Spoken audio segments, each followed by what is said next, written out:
Hello. And welcome to Ghostbusters. Good afternoon, good morning, good evening, welcome people to episode 532. Got it right this time of Film Bastards. I am one of your co-hosts, Mark Foster, and as ever I am joined by... Ian Loring. Guest, did you clap as well? I didn't hear a clap, I'm just checking. I did. The guest did. Ian Loring, we've all got clap, apart from Becky, because she's not here. Who else are we joined by? If I said Becky Foster, no, Jordan McGrath. The Lisan Al-Gaib of Art House Cinema. Yes! I've been waiting all fucking week to say that. and we have reviews, don't we, guys? Oh my god, do we have reviews? We've just decided to review everything, didn't we? So we've got reviews of Immaculate coming up. We're finally reviewing Ghostbusters. Roadhouse is there in all of its Conor McGregor glory. And we've also got a review. Jordan didn't see it, but we do have a review of Late Night with the Devil, which we kind of didn't plan on seeing, but then all saw, with the exception of John. Plus the usual bits and bats and, you know, what we've been up to, and trailers and questions and all sorts of bits. Listen to our friend shows, the Rewatch Project, Gaming Landfill, Chinstroke vs. Punter is back with a new format that's actually the old format. So I listened to their Godzilla episode the other day and it's great. So yeah, go listen to their shows, but listen to ours first. George, to Mike and Paul, it's better. Sorry. What, the format? The old format that's new again. Yeah, it's nice. I like it. It's good. I really enjoyed the Godzilla episode, and actually have got a lot of Godzilla movies now lined up to watch. Sorry, just having a little sip of Pepsi there. George, have you got anything new coming up in the podcasting kind of sphere? Nothing imminent, but his film, Her Movie, is still out there. Yeah, it's kind of finished, but you can still download episodes. I think it's about 60 odd episodes that you can download, so you can go to that. There is something coming up, hopefully in the latter part of this year, but kind of don't want to jinx it by talking about it. By talking about it, yeah. Don't talk about something before it actually exists. And the last episode of his film, Her Movie, was on Marriage Story, and that's why it ended. So talking about things before they exist, I'm trying not to be Kevin Smith here. It's when he... Yeah. Or Matthew Vaughn talking about, like, oh yeah, we're doing a new Kick-Ass trilogy, or whatever the fuck he was talking about around Argyle time. There's certain filmmakers who should just stop talking occasionally, shouldn't they? Yeah. Right, Ian, what's been happening in the movie news this week?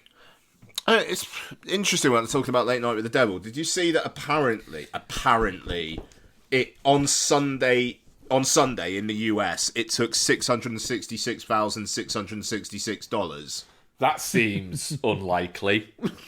I very much respect that, like the hustle there, but the distributors report the numbers. Come on, I'm liking the idea though that they had, like, you know, like the Social Network with a thing fucking going. I like it, like when they do like fucking comic relief, there's a thing going around, and they've got to it. It's gone to it. It's gone, right. Don't fucking sell any more tickets now. Everyone gets in for free. Leave it there. I think that's some fun marketing, but also, I mean, like, fair play to that film, and obviously we'll talk about it later, but it opened in the US top 10. I think it was IFC Films' biggest debut ever. I think it did like few $1 million or something. And you know, it's I think it's expanding. It's playing the Odeon here next week, and it was just playing in the showcase. It seems like it's caught on a little bit, which is interesting.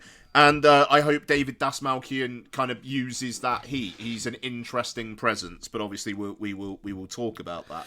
Yeah, it's I say it's interesting, the fact that it's, to my knowledge, I think it's the first time I've ever watched him as the lead in a film. So it was quite cool. And I saw him talking about it, and he just seems like a really nice guy to hang with. Yeah, and I think he had a bit of a troubled past. He was addicted to drugs.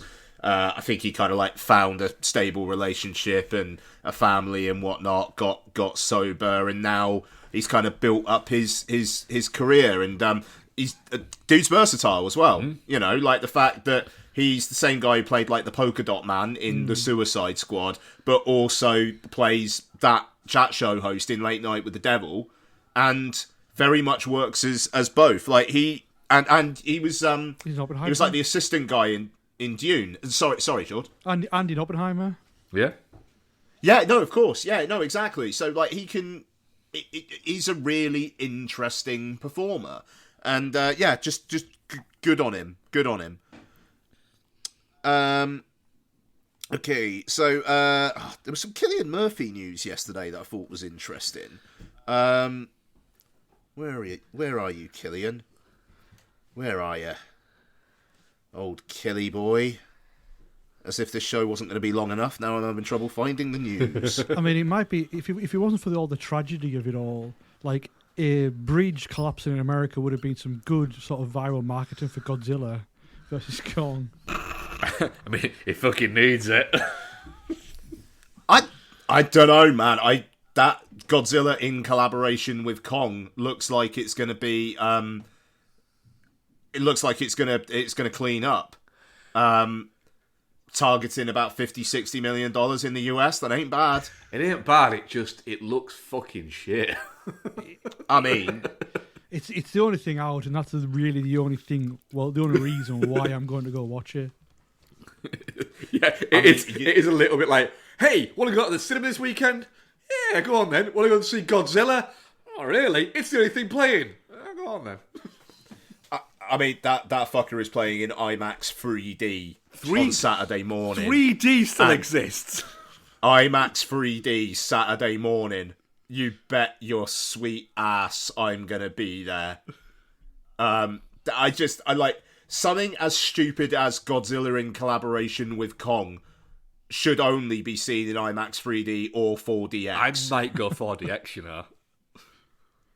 I mean, it will be a time. It will be a time, you know. Right, I found this Cillian Murphy thing. So he is using his Oscar heat and partnering with Universal again on Blood Runs Coal, the Jablinski murders, and the battle for the United Mine Workers of America. I mean, that's the book. I'm sure it's not going to be called that. Gonna say that's a mouthy piece. Yeah, absolutely. But no, I mean, I think this is interesting. It takes place in the late 1960s in Pennsylvania's coal mines, chronicling a shocking assassination that altered the history of American labor unions. Fair play to the guy. Would he have had that get greenlit if it wasn't for Oppenheimer? God, no. But there you go. Universal are behind it. You know, he's executive producing the new 28 Days trilogy. You know, he's going to get paid through that. It's fun to see actors using heat in interesting ways. Like Ryan Gosling. Sorry, go on. So yeah, and for me, it's good to see him not just go back to, say, use that heat to try and get a Peaky Blinders movie. Because, hey, I'm a fan of Peaky Blinders as much as the next guy, but he needs to move on from that, and the fact that he's going to go into this, and it's original movie, adaptation of a novel or a non-fiction. Non-fiction, but yeah. At least it's not him going into a Marvel property or anything like that. I think with Cillian Murphy, I think that the element of if Cillian Murphy wanted to have done a Marvel movie or a big franchisable movie, he'd have already done it. He will have been offered those bits already. He's been in Batman, but people see those Batman films as a different entity to the Marvel machine. Yeah, I think they were almost, Dark Knight came out the same year as Iron Man, so I think they were almost a little bit pre this wave of comic book franchisable things. I just really, really like that. I like a lot of MCU films, but I'm glad that now it's not necessarily every person who suddenly gets a bit of heat is attached to an MCU film. Like, I thought it was interesting that it was kind of quietly revealed a little while back that Stephen Ewan, who was supposed to be in Thunderbolts, has dropped out of it, and like now he's not connected to any like MCU stuff. And that was a role that he got off the heat of Minari. And yeah, I think it's pleasing that people aren't necessarily just going for that payday. I kind of wonder if like the state of cinema post-COVID has maybe had some actors thinking, almost like maybe I should be a force for good in that kind of respect. Yeah, I think it's I think there's just that little bit of maybe I was reading something. I can't remember who it was with. I can't remember which actor it was with, but they were saying that essentially having an enforced period of time off made them go, "Holy shit! I have to make. I actually like working. I'm going to kind of take a few more risks and not just go, well, I'm going to play it safe here, and I'm going to go for, well, do you know what? Why not do that?" Yeah, even though, saying all that, in other news, Gareth Edwards' new Jurassic film, which I believe is going to be called Jurassic City. Yep. I've seen that name bandied about, but I don't think it's been confirmed. It looks like it's found its lead, and it's Scarlett Johansson. Yeah. Who is going for that payday, I think it's probably fair to say. My question here, what does that say about the star power of Scarlett Johansson? Because the Jurassic films, the actors in them, don't get me wrong, they're not no names, but Chris Pratt was in that kind of around the time of the first Guardians, and like when he was getting cast in it, he was probably casting Guardians, but Guardians hadn't come out yet. He's a bit unproven. Bryce Dallas Howard, a little bit unproven. You go back to Jurassic Park, and I think it was in Blank Check this past week. They were talking about Jurassic Park and how Steven Spielberg was initially thinking Harrison Ford and Sean Connery, but then he was like, the dinosaurs are the stars. You don't need big actors. So, going back to Scarlett Johansson, what does that say? Is it just they're thinking, fuck it, we do need a big actor? Or is it that Scarlett Johansson is now not necessarily that A-list person who... No, but I mean, I'm saying that and it sounds stupid. It feels like she's too high quality a star to be in a Jurassic film. Am I going mad? I think she's too high quality an actress. I don't think she's too high quality a star, because I still think that... Ooh, good delineation. I think that, obviously, Black Widow, Marvel is the star. Those films and characters, that intellectual property is the star. Whereas, when Black Widow came out, it was a bit of a flop. Now, she's went and done a bit more independent fare. She was great in Asteroid City, but she's always had those. Now, she's been leads in independent, but has she really massively driven a big blockbuster on her own other than Marvel? And I don't think she has. Ghost in the Shell, a bit, but again, that was a bit of a failure. And I think it's them both getting what they want. They want a good actor, and she wants to be she wants a big payday, but she also wants to lead a franchise. And I think as well, there's also the other bit that people do take into consideration is there's only so many stars out there, and then you've got to whittle it down and go, well, who's gettable? But the other bit there is, if you want something like Jurassic City to work, so almost like this next installment of this franchise, you want somebody who is very good on the press tour, and Scarlett Johansson is very good on the press tour. But I mean, I don't know. It's just these films print money. Yeah, it's odd how almost like sure bet they are without actually ever even having to be any good. Yeah, it Not saying that any out that good, but it's just the quality of the film doesn't necessarily match up with the box office. No, and I don't know. It's just like obviously my thoughts on the Jurassic film, Jurassic Park, kind of made me a film fan. So I've got, despite the fact that like there's a few of these films that I'm pretty met on, I'm still pretty emotionally invested. Now, the fact that David Leitch was originally in talks and then dropped out, and there were like there was some sort of quotes where like the studio were basically saying he had too many ideas. Was that the episode where I was kind of like freaking out about the state of cinema? I think it might have been. Yeah, it was. Yeah, okay. And now they've got Gareth Edwards, who, say what you want about the creator, that film is they don't make them like that anymore. Original kind of vision. Yeah, it's taking things from other places and whatnot. But that film is going for something. And now you've got a Jurassic film that hasn't started shooting yet, and he's coming out in 15 months. It's one of those. He has vision when it comes to visuals, but if the script's already there locked off, then he doesn't have to think about that. All he needs to know is, well, where to place a camera, what to shoot, and what's going to be fixed in post. I think the other bit there is, I think one of the great things that that Gareth Edwards has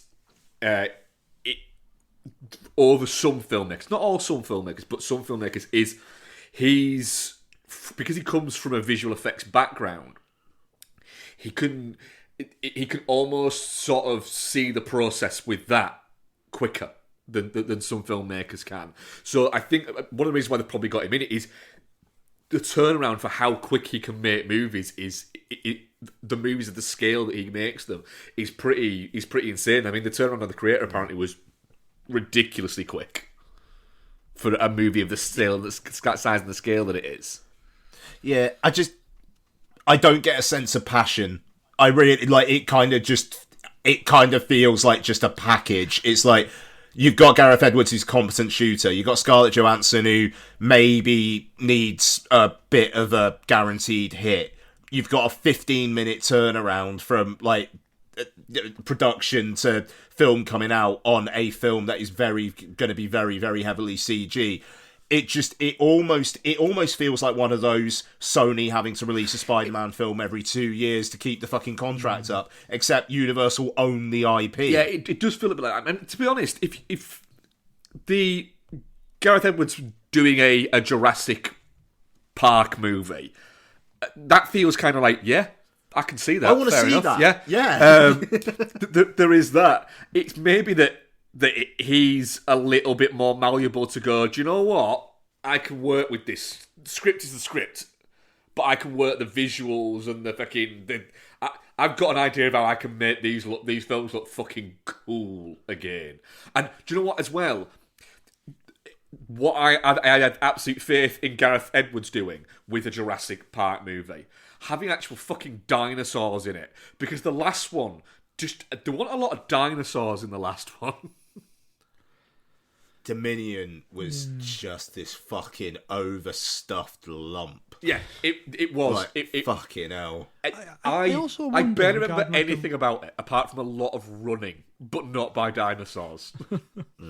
I also wonder, regarding like the 15-month turnaround, that is it a little bit of video game updates where it's like they'll have all those digital renders. Models, renders in there where all they need to do is plonk it in a scene, fix where they want their light to come. It's all probably done with AI regarding rotoscope and things like that, where it's quite simple for them. I don't want to say simple, but it's not like creating something from scratch. It's putting another year on a FIFA game. Yeah, no, yeah, that's it. That's it. That's so depressing, George. No, but it's they're using FIFA 2024's T-Rex in FIFA 25. Well, There's a thing where I remember years ago watching about 5-6 years ago watching a documentary with the guys behind South Park, And very different in terms of visuals and everything like that. But they were saying when they first started to make one episode, it took months. Whereas now they can make it in like 2 days. Is that like what's it called? 6 Days in Hell, yeah, or something? I think. Yeah, that's a good documentary. Yeah, it basically went from we've got the bits there, the technology. We don't have to build the technology for it. I mean, I was just looking here. The creator, from when that started shooting to when it was released, was like 17 months. Sorry, you guys would have. I think you two would have just heard me blowing my nose. Just to say, when I'm doing that, I am muting my mic. No, you weren't. So you were muted. Oh no, because you guys are hearing me on my mic as well. Sorry, I just thought that was going to be distracting. Sorry, so sorry. How long was that, Mark? 17 months. That's fucking wild. It is wild. That's wild. Yeah. But it is and, wild. And the creator was pushed back. I think with the creator is those environments that they were shooting. It was enhanced. They weren't creating complete environments. No. It was very much adding CG to real life environments. So I think that's probably a little bit easier than creating entire 3D rendered backgrounds and things. And do you know what's crazy about that? If you shoot real things, right, rather than just decide to animate everything in a car park, it looks better. Well, I'm going to talk about that later, by the way, in what we've been watching. Is that a film from the mid-90s by any chance? Oh, yes. Yes, I watched the same film, I think. Hang on, did I watch the same film? No, which film? I don't think so. Okay. Ooh, shit. All right. Okay, never mind. It's me, the whole thing. Right, any other news, or should we chat some trailers? No, let's move on. Yeah. Oh, right, what we got? Trailers, what we got, guys? What's everyone got? We've got inflated Martin Lawrence. You're being very mean about Martin Lawrence. Martin Lawrence looks like he's had a skin mask put over somebody who's been beaten badly. The thing is, it's not too bad. It's just the fact that the other guy is starring across is Will Smith, who really kind of hasn't aged. And it's just unfortunate for him. I don't know, man. His face almost looks a little bit fucking AI touch-ups. His skin's very smooth. It looks a little bit like Will Smith has gone, do you remember that film where I played my own fucking clone? Can he just be me now? Yeah, it's kind of looking like However, Rob Lowe in Behind the Candelabra a little bit. Yeah, there you go. I think Bad Boys Ride or Die looks fun. I'm very much at the fuck off. This looks absolutely shit, and I can't wait to watch it. It just looks fun, and I am down for fun. I genuinely didn't even know this was happening until the trailer hit YouTube 3 hours ago. I thought it was a fake trailer. Then I was like, "All right, this is coming out." Didn't even know they were making the next one, even though the Bad Boys for Life was a success. But it's one of those films that doesn't need a trailer. I'm going to go see a Bad Boys movie. You just need them bantering back and forth and some violence. I mean, that's literally all you need. That's it. One of the best bits was when he comes in and tells Reggie he's got to get a job, and he's like, "I'm a US Marine." He's like, "Well, get deployed or something." The fact that it's the same actor. That's beautiful. That's fucking beautiful. But also, it gives an excuse to watch all the Bad Boys films again. Yeah. That's it. Bad Boys for Life, the highest grossing film of 2020. Nobody can take that away from it. Nope. What, like 220 million? What a fucking cursed couple of years he had. It's like he's in the highest grossing film of the worst year in living memory, and then the next year he gets he wins an Oscar 20 minutes after slapping Chris Rock. It's not very. About Martin Lawrence as well. It's like he got in Bad Boys. It was a success. People seemed to like it on a whole, and then no more movies got made, and all the heat that he had coming back to it was completely gone. Yeah. Martin Lawrence very much just fucking sat by his fucking mailbox waiting for that fucking residual check to fucking drop, didn't he? Oh, absolutely. Yeah, look, it's going to be fun. It's such a shame they can't call this one Bad Boys for Life, but hey.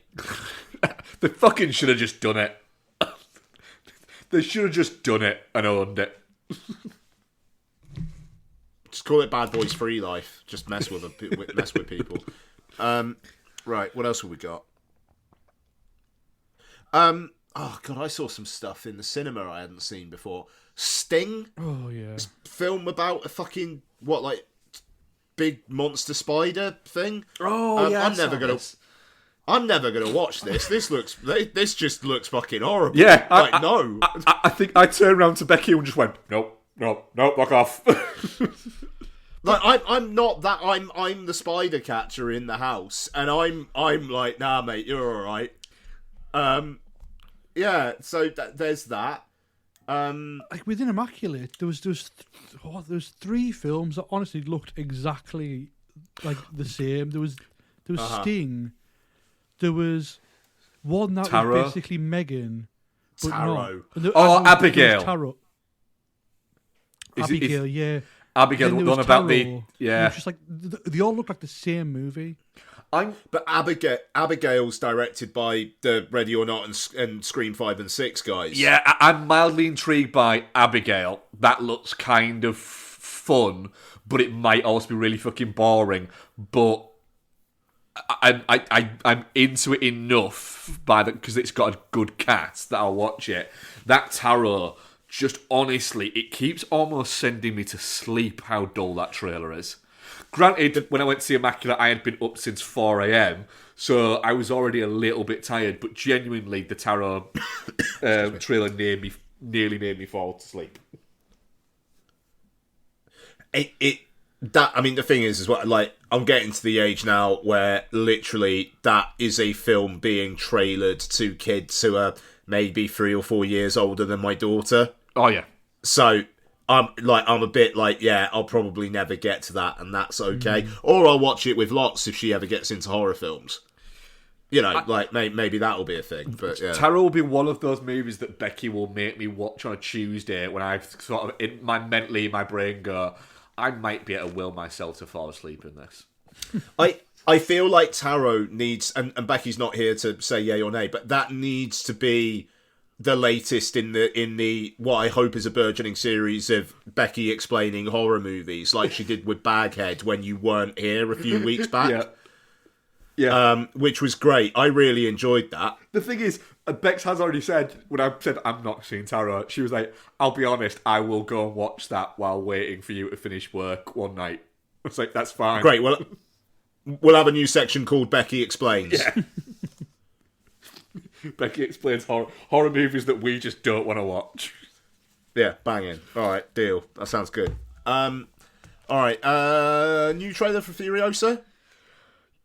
Whenever I see this at the cinema now, I'm really fucking excited. It's going to be great. It is going to be great. It did hit me, though, the first time I saw this trailer in the cinema. Excuse me. When I kind of went, it's a Mad Max movie without Mad Max. That kind of makes me feel a little bit weird.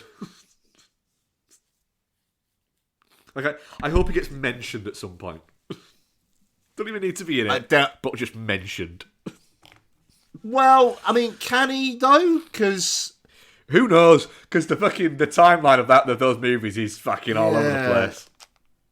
Is it? Did it say like it was 15 years after the collapse? The first trailer said, or something. Yeah, I swear it was 15 years. So, I mean, Mad Max is set before the collapse. Like, shit's kind of going to shit, but it's still like a lawful society. Yeah. So, I'm trying to work this out now. There is no real Mad Max timeline. So, yeah, I don't know. Yeah, I don't know. It kind of feels like maybe you'll get references to, like, The Wanderer or something. Yeah, okay. But, yeah, and also, like, just dirty old man. Anya Taylor-Joy in some of those shots with her eyes just fucking, yeah, all right, that's doing things. It's one of those. But yeah, it's like the first Furiosa trailer when I watched it on YouTube, like I was like, okay, fair enough. But then I saw it on the IMAX in front of June Part 2, and that's when it was properly jumped.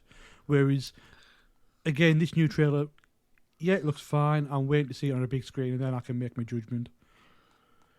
It is wild how much that improved that first trailer is when you see it big. Yeah. Okay. Harold and the Purple Crayon. I got 30 seconds in the trailer and just went, I don't need a crayon. Yeah, I think I got about a minute, and I was just like, Zach Levi, I don't know what that guy is. Well, I kind of do know what he did, but it's just, he was a lead of a DC superhero that was actually quite good. Yeah. And then he just decided to start sprouting just absolute nonsense. Yeah. Is it, do you think it is just that, like, he can't get hired for anything else now because of shit he comes out with? I don't even think it's that. I just think that people have looked at it and gone, is he a bit one note? Is this all he's got? Because we've got people who are better at that aren't. You know, he's not seriously problematic, but he is a bit of a, oh God, what's he going to fucking come out with next? So they kind of go, well, we might as well just get one of the guys that is all right to do this. It's one of the things, like, him and Chris Pratt came around at the same time, and it's just the fact that I think Chris Pratt has just a bit more charisma, but Chris Pratt can also do a gruff, like, you can see him with a 5 o'clock shadow and being a bit more masculine, where I don't think Zach Levi has that. He has being very charming and dorky and dweeby, and was liking him like that. For example, in Chuck, the TV show that he was on, which it was perfect for his personality, as was Shazam, really.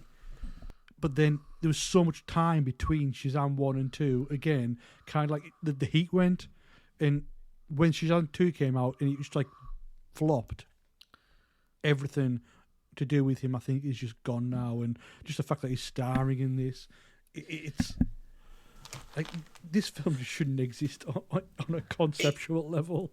Yeah, but it's just, the thing is, it's like you'll have your Javier Bardem turn up in Lyle Crocodile, and he's like actually weirdly committed. Like, that film, I swear to God, is all right. Like, don't get me wrong, it's not a 5-star banger, but that film is all right, and it's got its heart in the right place, and it's got nice songs. This just looks like, I don't know, there's a magical crayon that draws shit. That's purple. And it's a purple crayon. I don't think he's even Harold. Who's Harold? Is it just a kid? He is Harold. He is Harold. Cool. Okay, fair enough. I am so glad Lottie's too old for this. I am so fucking glad I'm not going to have to go to see this. I don't blame you on that one. Like, she's 10. Honestly, I think this is probably for, like, 3 to 8-year-olds. I mean, it's from the guy who did the Ice Age sequels. I mean, honestly, actually, I'll talk about it that like Ferdinand movie. Ferdinand was all right.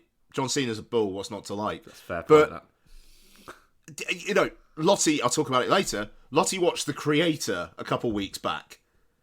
If Harold and the Purple Crayon trailer plays in front of Kung Fu Panda 4, and she's like, I want to see that, I will say to her, what's wrong with you? Yeah. I will question her. Yeah. Like, are you 6? Yeah, no. I mean, there is I don't know. There is a little bit of that, you know. But anyway, what the fuck?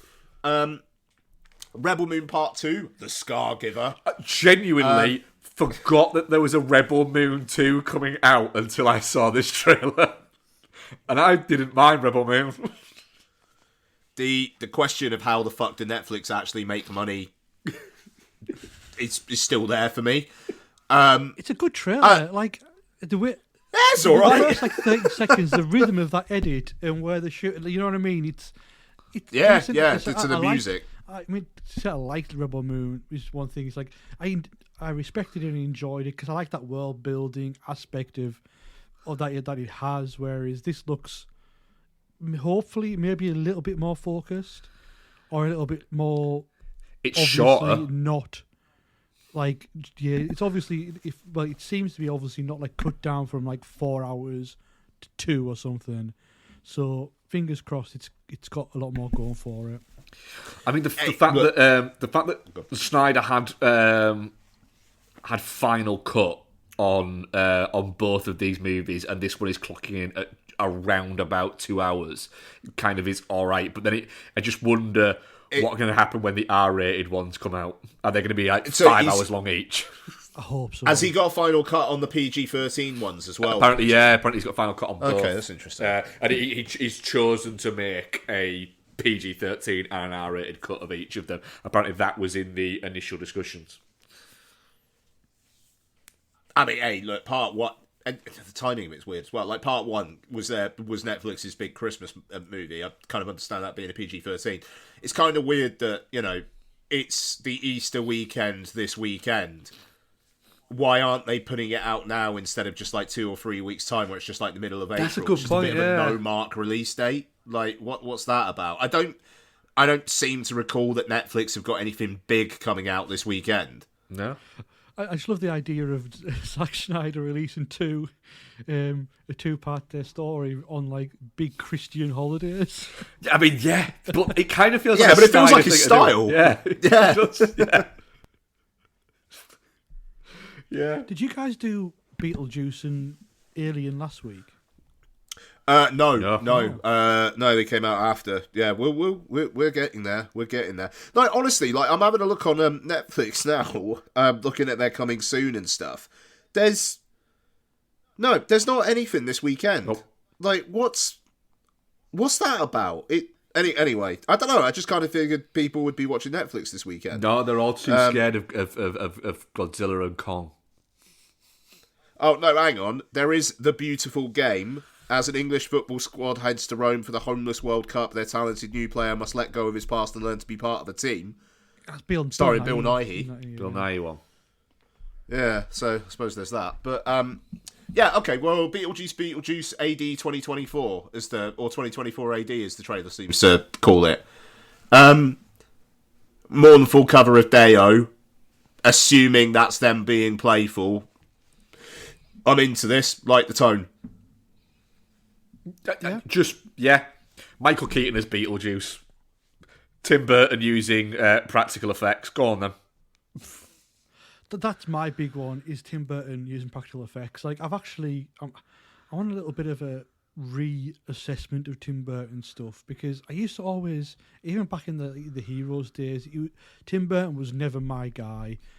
And I think I've sort of, aside so much of like his latter sins, like from the mid-noughties onwards, but him in the late 90s is pretty great, really. When you think about, what I will say, Burns and Ed Wood, and like I actually just watched the first like 40 minutes of Mars Attacks yesterday. It's and great. Do you know what? Mars Attacks is funny. It's funny. I would say that if you look from this is the run he had. Pee-wee's Big Adventure is a fun movie. Then it's Beetlejuice, Batman, Edward Scissorhands, Batman Returns, Ed Wood, Mars Attacks. That's an 11-year period. That's pretty Sleepy fucking Hollow, good. Sleepy Hollow at 99 as well. Yeah, Sleepy Hollow's good. Decent, yeah. And then after that, it's not so good. He just becomes Big Fish is all right though. I mean, Big Fish is decent. It's more the Charlie and the Chocolate Factory, Alice in Wonderland, Planet of the Apes. Yeah. I mean, Alice in Wonderland is genuinely hateful. Yeah, it is. That an absolute piece of shit.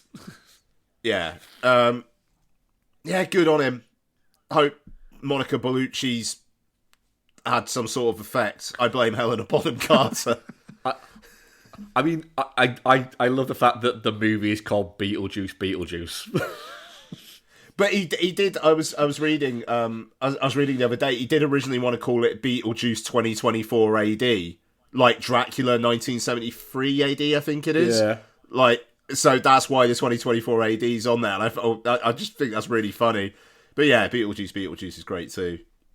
Right, Alien Romulus. For the love of God, this comes out on Friday the 16th of August. You want to preview, Thursday don't the you? 15th of August is my goddamn 40th birthday.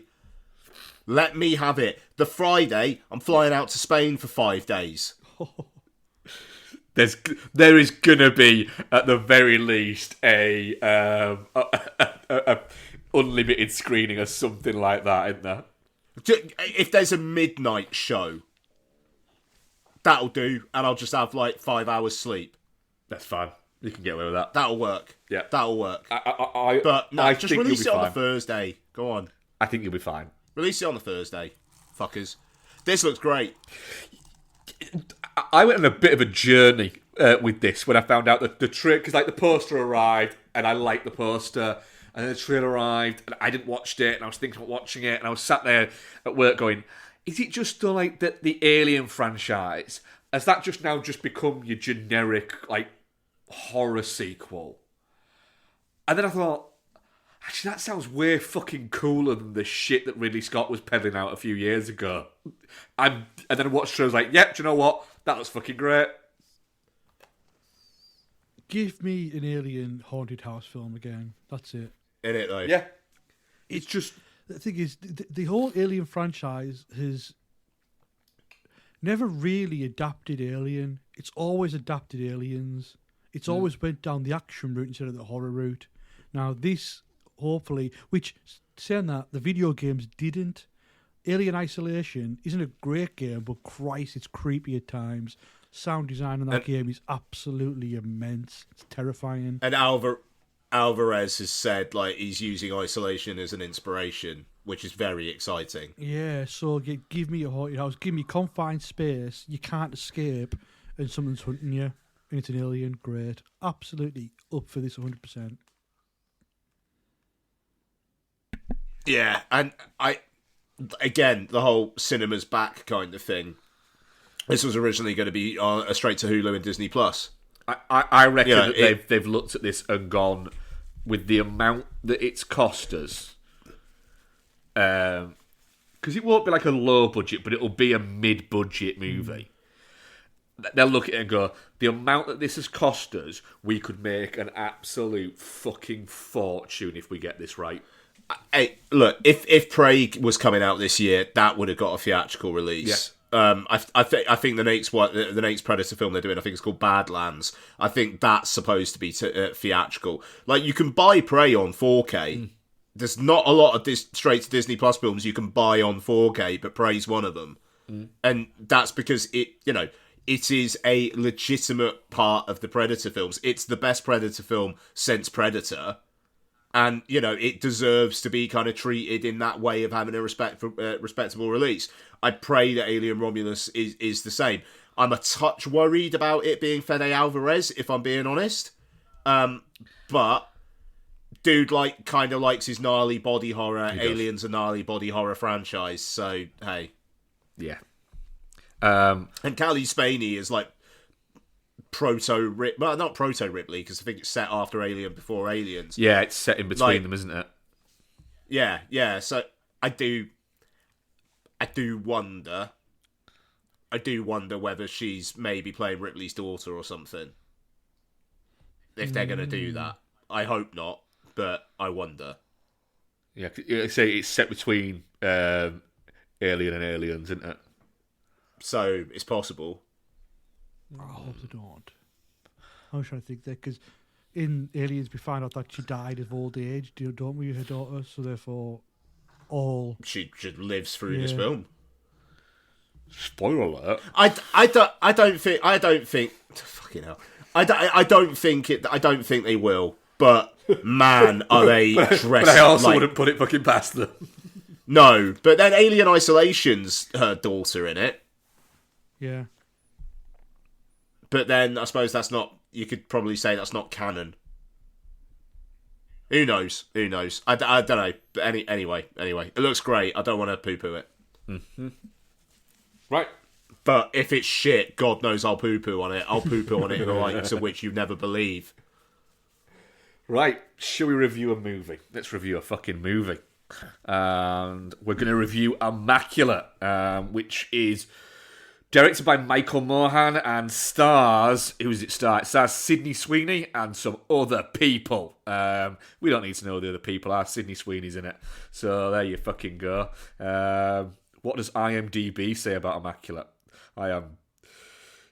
looking forward to see what this... Cecilia, a woman of devout faith, is warmly welcomed to the picture-perfect Italian countryside where she is offered a new role in an illustrious convent. But when it becomes clear to Cecilia that her new home harbours dark and horrifying secrets. Yep, that's it. That's what it says. Jord, as you're our guest, what did you think of Immaculate? The moment I saw that this was 89 minutes, including credits, my heart soared. And not just because of, I love a film under the 90-minute mark, but it really showed that the creative team understood the memo of how to deliver one of these types of horror movies. It's gritty, it's propulsive, it's punchy, very self-aware of its B-movie aspirations, which Mohan had already shown in The Voyeurs, because that film is totally in on the joke of what it's doing and what it's shown. But yeah, it's a film that relies, depending on how effective it is, relies on the lead. And Sydney Sweeney puts on a show. I mean, especially in that final act. But the one thing that she's doing well is I think she's showing everybody that she can do it all. She's actually making decisions about her projects to actually show that she's got a bit of range, and I like that about her. And it's easy to write off somebody who is so attractive and kind of looks like that stereotypical LA girl, is like an actor who can only do has only got to where she is because she won the genetic lottery and she doesn't have talent. But again and again, she's showcasing that she has. I wasn't a huge fan of anyone but you. I don't think she was great in it, but she did it. You go fuck yourself. And you got Euphoria, you've got other things, but yeah. I mean, George, she was playing a mumbly girl who looks like she has a secret. She absolutely nailed the assignment. But by the way, Becky would be nodding along in agreement to you, John. And literally every time she says it, I always say exactly the same thing of, you go fuck yourself. But yeah, no, it's... The only issue that I had with him probably getting into a little bit of issues, is I think it was just predictable. Predictable is where the plot was going, and it maybe could have done a little bit more to try and alleviate that feeling of waiting for the next twist. And but on the other hand, maybe they just wanted to make their version of a nunsploitation film and adhere to that formula. They didn't want to deconstruct it or put a postmodern spin on it, and they just wanted to respect the subgenre and deliver their version of it, which I kind of respect as well. But no, I really, really enjoyed Immaculate. It was just a really good rip-roaring time. Yeah, some of it feels undeveloped, but I think I'd rather have that really punchy plot than trying to get into the details of it all. And I saw something, so I can't really claim that I came up with the idea, but it exists in between, for example, a A24 movie and a Blumhouse movie, and I think that's a nice little sweet spot where you can live in. Ian, yeah, Immaculate. Yeah, no, I mean, I'll echoing a lot of what George said, and that's really, A24 kind of meets Blumhouse. I think is absolutely fair. Yeah, look, I mean, for the first 60, 70 minutes, it was Sydney Sweeney's good. 3 stars. Predictable. Not much in the way of surprise. Nun chucks herself off a roof. If you've seen one, you've seen them all. I don't know. I just feel like that's happened a lot in films. But then it really ramps up, and I liked the reveal of what it was they were actually doing. Nice and batshit. Yeah. you know, you've got some good gnarly violence, and then you've got that final scene, and I went up from a 3-star to a 4-star. The payoff, that the journey is better than the destination is better than the journey. Would you say, Ian, that that's fine. That the final scene was the kink that you didn't realise you had? No, no. Because I would. All I thought, Mark. As soon as she picked up that rock, my immediate thought was, Mark's going to fucking love this. Are we all spoilers all the time? Yeah, man. Because, that final scene, like, when she started giving birth, and she was screaming and screaming and screaming, in my head I was like, go on, cut to black. Have balls to cut to black right here. I thought it was a cut to black there. Yeah, but then she gave birth, and the look on her face, I was like, oh, cut to black there. What a great ending that would be.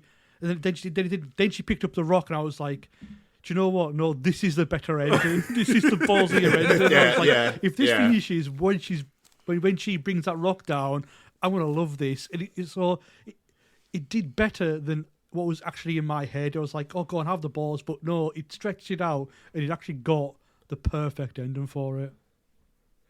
It's so ballsy's the word. It's so funny.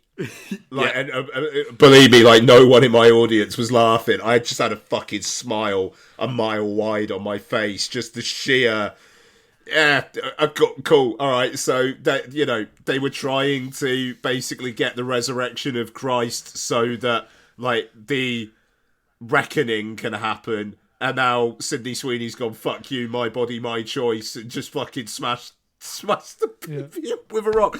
I mean, brilliant. And the way that the marketing of the film is basically just like quoting a bunch of Christian reviews of it, talking about how it's like blasphemous. And I haven't seen that, is it? It's so funny. Oh, that's fucking great. It's like that. Is that the second like things like ChristianReview.com? I mean, like, just I don't know. I don't know what you need to Google. But there's like a poster that like there's like an image that's just like the Sydney Sweeney face at the end, and then like this is the most blasphemous, vile, anti-Christian, anti-God. And it's like, yes.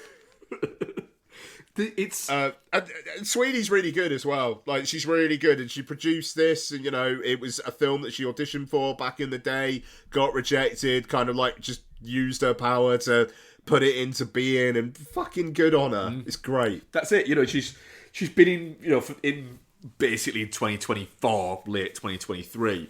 She's been in 3 movies, 2 of which she produced, and 1 of which she says was an acting job.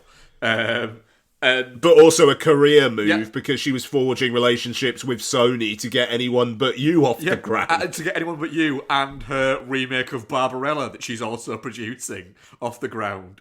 And the 2 that she's produced, that she kind of almost like handpicked, have been the successful ones.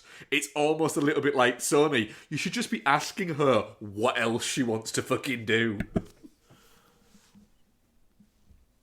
Yeah, but I mean, but it's definitely not a perfect film. That's the thing. Like, that ending is fantastic. It is fantastic. The rest of it felt a little bit chopped up. That girl who goes from being a bit mardy about her to chucking herself off the roof. That's a journey. I think it's because I think the film gives you the idea that she knows what the fuck's going on, and she thought she was in line for it. And then when she realises she's not, she's just fucking gone. It's just, it goes from her not liking her to her attacking her in that like bath to she's chucking herself off the roof. And then that friend character as well. It's she disappears, doesn't she? As her tongue cut out, and then she's found dead. Yeah, but there was a weird bit where like she seems to be giving her some looks when she's like pregnant. She sat down for dinner, and she's kind of giving her a bit of a funny look, and it's like, right, what's going on there? Then is she like jealous of her because of the attention, or what's happening? It just like it felt a little bit like there were a few scene missings, which maybe was the right decision in terms of the film's pacing. but does feel a little bit, all right, just fast forward through some shit. A little bit like they went, look, we've got a fucking kick-ass ending we need to get to quite quickly. Yeah, quite. But it's a rollicking good time at the cinema. Absolutely, yeah. I had a great time with it. It's just, I mean, it's Catholicism, Sydney Sweeney, and a stone on a baby. It's everything you need. It's got something to say as well, though, because when they're talking about, like, what is it? It's how can you say God's doing this? Is like, well, God isn't stopping us from doing it, so we're taking that as him agreeing. Yeah. I'm just like, oh God! But then it's got some really nice comedic moments where, like, when her water breaks and she's just like, God damn it! God damn it! Yeah. It's the first time she seems genuinely annoyed. It's a proper B movie, and it's like all I can remember from it, like the opening scenes, is the 40 guy, the 40 sound person, has got his library of creaking doors, because every single scene had about 70 different creaking doors in it. Yeah. But it's hitting all of, like you said, John, earlier, all the nunsploitation tropes. Like, the cardinal looks like every single fucking cardinal from one of those movies. It was almost like they said to an AI, design as a cardinal. And I tell you what, yeah, it does. And I tell you what as well, it's massively eaten the first Omen's lunch. Oh, yeah. Yeah. Like, that... I mean, and also, I've got to say, come on, Fox. Release that shit on Easter weekend, not the week after. Yeah, you cowards. I mean, but it is a little bit like cowards. Fucking hell, Scorsese released Last Temptation of Christ at Easter. Didn't The Pope's Exorcist come out on Easter weekend last year? Certainly it did, yeah. I'm pretty sure it did. What a time at the cinema that was. Yeah. Oh, mate, what a time to be alive. But, Fox, come on now. And the thing is, that film... I think, like, or at least the ending, is going to be the less interesting version of this. Yeah. And also, because the kid's born. Yep. But Unless it's like, well, this is the first Omen. Yeah. So they're going to try, and they're going to fail, and then you have the second Omen. How many Omens will there be until the Antichrist is actually born? Yeah. 666. Yeah. In the period of time between when this is set and when it happens, they just really fucking went for it in that 20-year period. Absolutely. Yeah, it's the good thing is, it like I think we've said, it has that genre thing of going, right, we don't need to over-explain the mythos behind this. What we need is a batshit explanation of something where you go, fucking hell, mate, that's a reach. That's really a fucking reach, but you are all in, fair play. Well, 100%. I actually love the, even though, again, predictable, but even the miscarriage sequence of how all that played out with the chicken and things like that, and how he foreshadows that. And yeah, I just really find it quite effective. Like, again, it's just really refreshing to get something that doesn't outstay its welcome. If anything, it actually undersells itself. Yeah. And I don't know, I thought there was a little bit of dark comedy to that kind of wide shot of her kind of like running in that field. Yeah. And then they just come up behind her, obviously not going nearly as fast, and just grab her. I just a bit, I don't know, just a bit like, she's fucking very heavily pregnant, and we're supposed to believe that she's running away from it. Oh, no. There we are. I don't know, I thought... That was nice, There is a self-awareness to this film, like George said, with like even like the creaking doors, and then that ending as well. It's almost like Sydney Sweeney going like, "Oh, I tell you what, if you don't fucking laugh at this, then oh man, we're in trouble, aren't we?" Here we go. I just heard her screaming in the camera, like that's great stuff. It's brilliant. It's exactly what this kind of a movie should be. Yeah, absolutely. Yeah. But again, she screamed for so long that it does become funny. And the fact is, but they know that it's lasted for too long. But then they extended even more, and they say that sequence is like 2 minutes near enough, and it's just a glorious ending to that film, and then it's just bang black. But Sydney Sweeney, it's the only person I can think of who get this was somebody like Alexandra Daddario, who came on a wave of things from like True Detective, and she went on the riding the Rock's coattails with Baywatch and with San Andreas. San Andreas, where it just seems to me like Sydney Sweeney's making a bit more smart decisions, because again, 30 years ago she would be in a Baywatch. They just see her and what she looks like, and that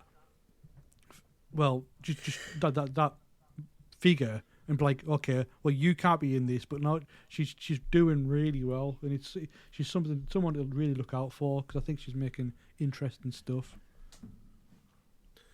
It's great between her and Margot Robbie as well. You know, obviously, she's a much bigger star, but the producing that Margot Robbie does as well, and it feels like Sydney Sweeney's kind of going in that direction as well. It'll be interesting if Sydney Sweeney starts producing stuff that she's not in, like Margot Robbie did with Saltburn and Promising Young Woman.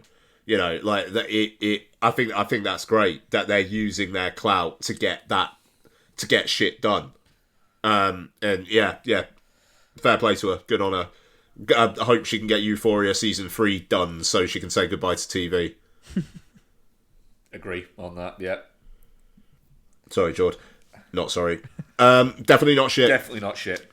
Yeah, 3 out of 3. Definitely not shit. Cool. Nice. I'll just get our What was audience the poll like? poll out on that. It is definitely not shit. 63%, touching cloth 13%, and shit 25%. Yeah. Cool. Right. Jord, what have you been watching? Lots and lots. So I'll read off a few, and then I don't mind coming back, because I don't want to be talking for too long.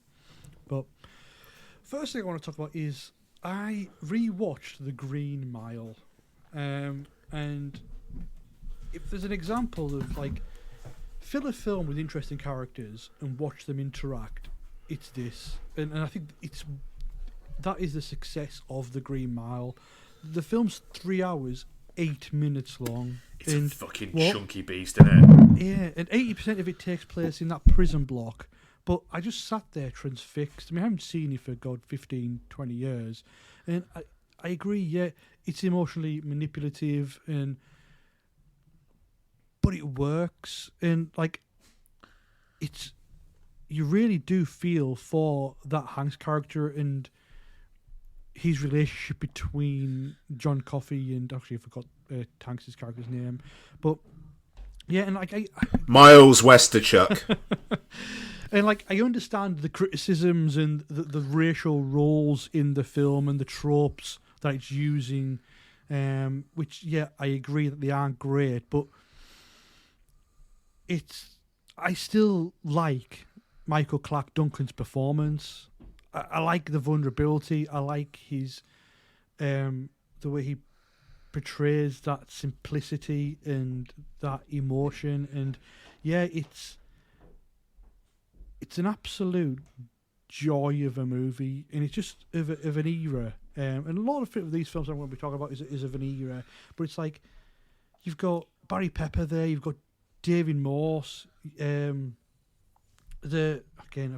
forgot the guy's name who plays the villain character in it, who is the biggest shit in the world.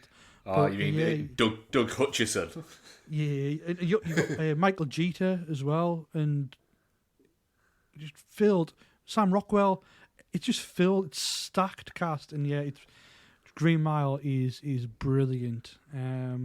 Next, a bit of a Mark movie actually. I watched The Prophecy from 1995, and absolutely of the time. It's slice of horror, thriller, genre filmmaking that, again, would never get made today, both for good and bad reasons. One, that it's particularly not great. Walken is like tearing it up, and that's always good to watch. But it's also one of those that builds up a mythology in a grandeur that it can't pay off on its budget. No. So it leaves you wanting more and delivering a lot less. And Viggo Mortensen's in it. He's got a great little small role. It's as a pretty Lucifer. stacked, it's a pretty stacked character Oh, yeah. cast, isn't it? I think it's Elias Coates, isn't it? Elias Coates. You've got Virginia Madsen. A bunch, and it's.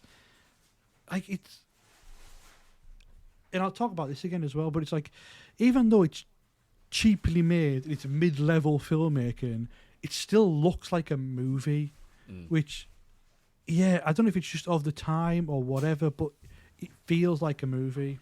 And the next thing I want to talk about is a film I actually had never seen, and it's Kiyoshi Kurosawa's 1997 film Cure. Has any of you seen this? I think I have. No, I am very interested. So it's this cop horror thriller, and you follow a detective who is investigating a series of murders from suspects who have no memory of the crime that they've committed. And the only way they know that they're connected is that each of the victims have a carved X into the neck. Now, this is quite something. I mean, it's bloody creepy, and the atmosphere is super unsettling and oppressive. And an interesting thing that it does is, I listen to this with headphones on, and the way they mix the sound is really interesting, because it seems like things are way louder than they should be, and it puts you on this defensive edge. Why is that so loud when it's not really part of the scene? And you understand really why Kurosawa's doing that more and more as the film goes on, because it is definitely a choice. But what the film's seeing, it's this idea of that violence is within us, even if we don't know it, and we only don't know it because that particular ceiling hasn't been tested for us. And there's an interview with Kurosawa who's talking about seeing a news report on a murder, and they were talking to the neighbours of the murderer, and they were saying how they had no idea that this monster was living next door, and that they'd hidden it so well all their life. But what the film questions is that, well, is it that, or is it basically everybody has this breaking point, that people who kill someone most likely didn't know that they had the capability to do so until it's actually done. But there's this really nice mystery to it all, and the antagonist in it is very, very intriguing. It's an absolute masterpiece, really is. It's so good. And yeah, that could be me for now, because I don't really want to dictate too much of the speaking time. Ian, what have you been watching? I mean, George, you're alright, man. You only talked about 2-3 films then? Okay, well, I'll batter on. Yeah, you're welcome to keep going. Yeah. Go for Spot it, on. George. Right. Hello, Becky. How are you? Hey, Bex. So How's it going? yeah, good. Right, next for me. Again, you guys spoke about this a few episodes back, but I rewatched Thelma and Louise, and Fuck yeah, buddy. Nice. Did Did you get the Criterion? No, Sorry. I didn't, but I did watch it in 4K. Oh, you're dead to me. Alright, ignore you. But Wow. it's one of those things. I gotta say, I just wish all films look like this. I don't care what kind of films, what type, what genre. They all should just look like this. And if there is that argument of digital versus celluloid in that debate of what looks better, I would just show them this movie. And I can't really put my finger on what exactly makes it look better. Either it is that lovely graininess, that texture to it, or it's the pumped up contrast, or just how it reacts to the colour grading on it. But films don't look like this anymore. and it's a damn shame. And I know a lot of the hard work is done thanks to the American West and those landscapes and those vistas, but god damn, this film is a treasure. Like, Gina Davis is wonderful, Susan Sarandon, great, Brad Pitt. It's just pure, energetic movie making, which I love. And what should I talk about next? This is so. Given that Mr. Loring hasn't seen this film, and maybe it's the one Mark was talking about before, but I watched Twister. Oh, it wasn't Twister. No. I think you may be talking about another one, which we can talk about a bit later if you want. Yeah. But I've seen Twister an awful lot. So. Yeah. So I mean, I thought I'd come on this show and hopefully nudge him to fix that wrong, because like Twister isn't a 5-star banger. Or anything, but I'm gonna see it. I just haven't watched it yet. You don't have to convince me. It's the absolute sweet spot of. Sorry, never. You've never seen it ever. I'm feeling very attacked. Twister. You've never seen Twister. I've never seen Twister. No. Don't mock me. Mock you. You've never seen Twister. Twister. I'm sorry, I have never seen Twister. No. Wow. Played the game though. Crazy. I've played Twister, the game. Yeah, sorry. I'm actually being rude. Sorry, George. And sorry, Becky. It's okay. She's literally just came on the podcast and she's getting abused. It's terrible behaviour. Standard. She's the one who's running late. I was at work. We started at 6, and here she fucking is, rocking up. I was at work. Oh yeah, we've planned in a completely new segment that you're going to do while you weren't here. Oh yeah. Right, sorry, I'm going to mute. I'm being very, very rude, and I apologise to the both of you. It's a segment you'll like, don't worry. Go on, John. Sorry. Yeah, no problem. But yeah, just like it's the sweet spot of like that non-franchise blockbuster filmmaking, that the era where CGI was good enough to not look like PlayStation 1 graphics, so that you could blend it with some superb practical effects. Because some of the sets and some of the set pieces in this are predominantly practical based. It's just enhanced with that CGI, but also it's the perfect use of it, though. That's what I think. I think it is the perfect use of it. You've got to have that natural environment just being hyped up by it, and it's really done well in Twister. For a film that's nearly 30 years old, yeah, some of the tornado stuff looks ropey, but not ropey enough to take you out of the actual movie. And like, even it doesn't matter how big your movie is, you've got to fill it with people that you care about. And Paxton and Hunt are great, and like the supporting cast in this movie, like, they add so much flavour and character and playfulness to it. Like Philip Seymour Hoffman, Alan Ruck, Cary Elwes, Jamie Gertz, Todd Field. It's just a great selection of casting, though, isn't it? It is, and I think it's probably the first memory I actually have of Philip Seymour Hoffman. It's like it could have been the first film I actually saw with him in it. And yeah, these films are like what made me fall in love with movies, like that wonder and that scale. And even though that you grew up and begin to see the flaws, you can't help but go back to, for example, a 10-year-old me seeing this in the cinema and like being blown away, pun intended, by films like this and in this scale. But yeah, I've got a couple more, but do you know what? I'm going to need a drink, so I'm going to go for a drink. And who else wants to speak? Ian, what are you watching? Yeah, sure, no worries. Okay, so forgive me, I just need to blow my nose. I'll just be a second. Okay, there we are. We're back, baby. Okay, so I'll start off. I mentioned it in passing earlier on, but rewatched The Creator because Lots was like, "What's that?" Looking at it at Disney Plus the other day, showed her the trailer, and she was like, "Yeah, I'll watch that," which is absolutely mind blowing because, I talk about Lots' film watching or lack thereof on the podcast every now and then, and basically, if it's not animated, usually she doesn't give a shit. But she likes her sci-fi and likes her fantasy in kind of like TV and whatnot, and she was just, and also at the centre there is a kid or like a kid robot, so that it was kind of like in her sweet spot. So by far the most grown-up film that kid has ever watched. Nice. And you know, and by the end of it, like, Donna was like, that's one of the most grown-up films I've ever watched. You know?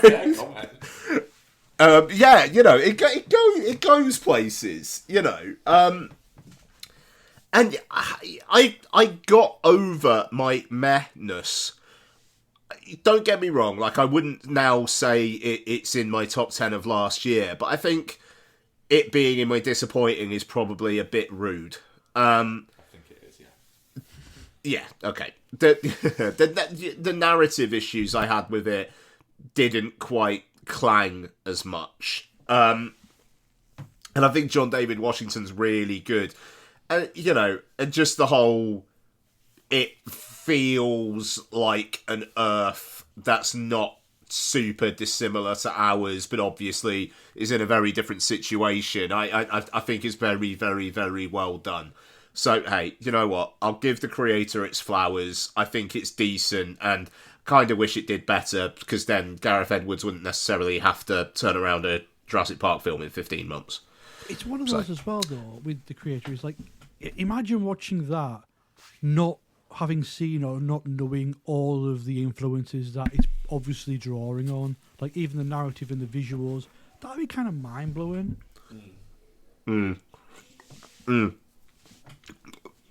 Sorry, I just drank some Heineken and took way too long to swallow it. Sorry. Yeah, absolutely. Like, the vision of the film kind of wowed both Donna and Lots, you know, and Don, like, wouldn't necessarily, like, maybe from a pop culture point of view, she'd understand some of the references, but certainly not everything. Have you tried? But Lots on Ready Player One.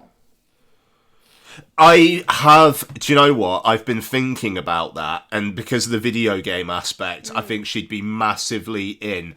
I would worry slightly in the Shining section, a little bit, because scary movies not quite her bag. There's nothing really scary in it, though, is there? It's just the imagery, which she won't recognise. So I don't think it's just there's the she might just, isn't there? But there's nothing hella scary. It does. Doesn't it do like the rotting woman? Like, doesn't the one of them go into 237?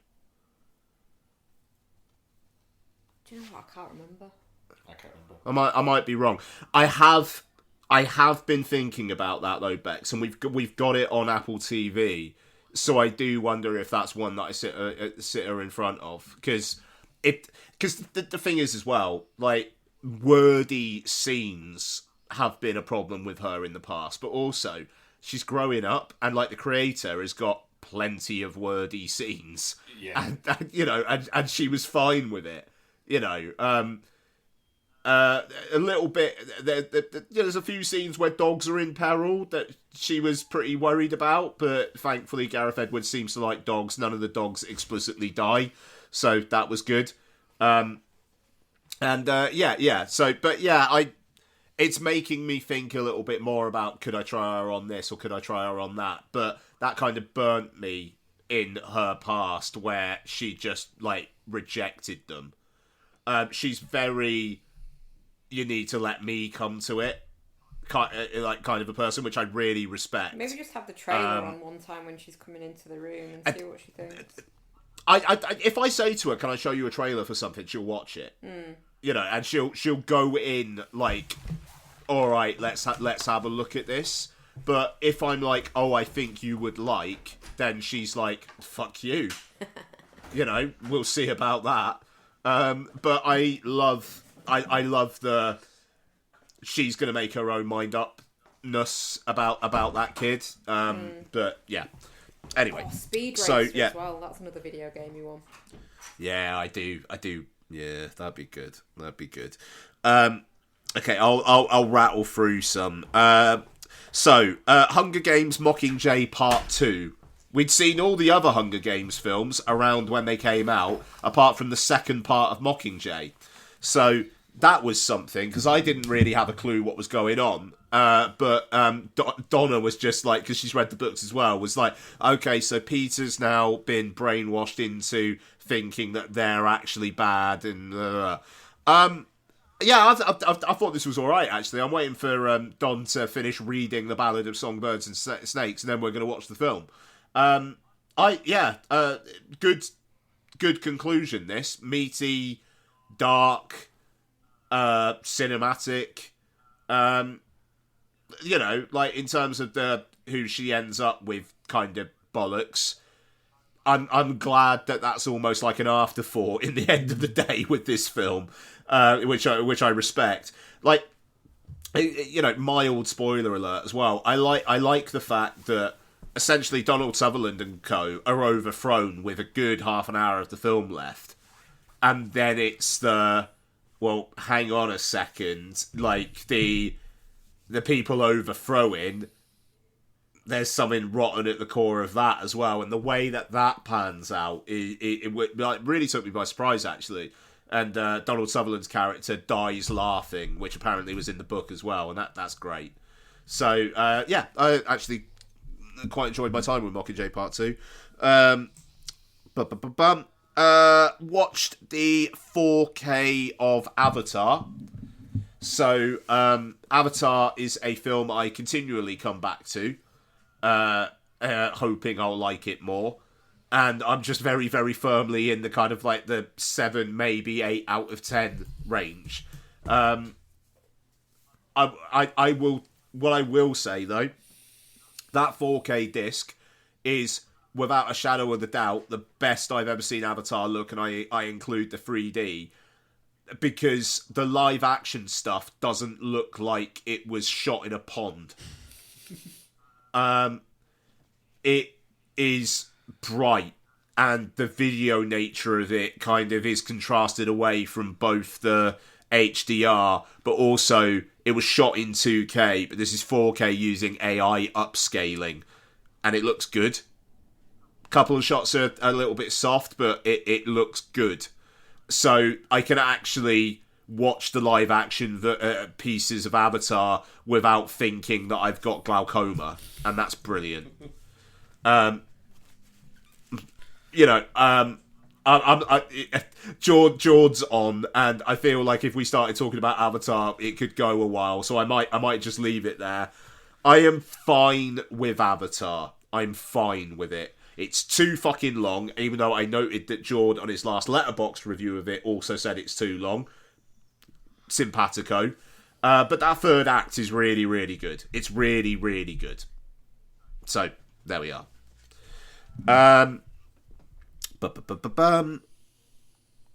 Watched the Gareth Edwards double bill, actually. I watched his Godzilla.